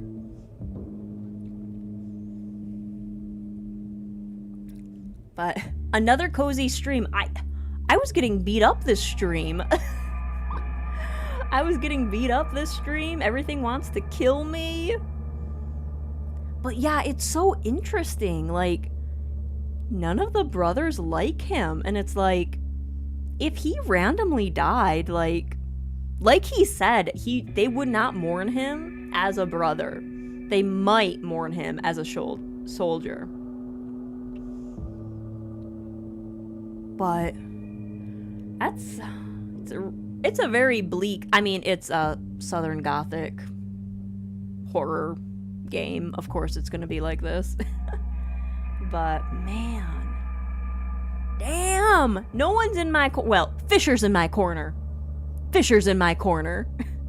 I ain't got anyone but Fisher, and he might hate me. But we found out Fisher has a beard. And it's so interesting, like, we don't know what these people look like. We can't read their, like, facial emotions and stuff. Like, we all just have to go by what they say. But yeah, we got some stuff to do, and hopefully we can get it all accomplished. But yeah, after the shift with Tanner, then we have Hunter and Fisher, which I don't know if we should go with Hunter next or make him last. I don't know. Maybe we'll do him third. Hello, Devil. Welcome on in. I hope you're having a good time zone. We got the twin besties. Yes, the twins like us. That is true. Cherilise also likes us. So there are people who like us. And depending on how the other townies see us, maybe they like us. I don't know. We know for a fact, people don't like Hunter. The ladies love Carver. And then we don't really know how the townies are with, Tanner and Fisher. Tanner is talking to a townie, but we don't know what that relationship is. We do not know. A nice change on YouTube. Yeah. I know it was like a last minute change, but I really, really wanted to push for the watch hours, and if I only did a stream in the place I need those watch hours, then the hours should add up faster. I hope, anyways. But yeah, we're still pushing for a tier 2 YouTube partner before January 31st, because the new YouTube partner stuff goes into effect February 1st. So we just need like 1.5k watch hours. And I'm not too worried about the follows. I'll just keep posting shorts, and then we should get that 1k super easy. But yeah, the watch hours. Good luck with the push. I'll try to be here as much as I can for support. Oh, thank you. Thank you guys for coming on into this stream. The only way I really announced it was Discord, so I'm glad some people were able to come and got the message. So thank you all for coming on in. But yeah, I will see you guys later tomorrow, and we will figure out a little bit more about this game. I'm really excited. I knew it was gonna be good. It's like hitting all my check marks. It's like hitting them all. And the multiple endings, so I'm gonna have to replay this like multiple times. This will probably keep popping up for stream. I'm just gonna say it right there. I really enjoy visual novels. And oh man, this is just chef's kiss, like mwah. Oh, so good. But yes, thank you all for coming on in. I don't know how you can raid people on YouTube. Like, the only way I can think of it is like to redirect, but you have to set that up on YouTube before the live stream. But yeah, if you want to follow any of my socials, there they are. Yeah, I don't think I can raid. Mayhaps. I don't know. Yeah, I don't know. What's that? Share, create. Yeah. But yes, thank you guys so much for coming on in. I will see you later. We will play more. It will be fun. I wonder if my mask, I said this before, but I wonder if my mask, like, affects how my brothers think of me, too. But yes, we'll talk more. I'm sorry, guys. I really wanted to finish this game tonight, but I didn't realize how... it was a visual novel. I knew I wasn't going to be able to finish it in one go. But we will finish it this weekend. We will get one run done, at least. So thank you guys for coming on in.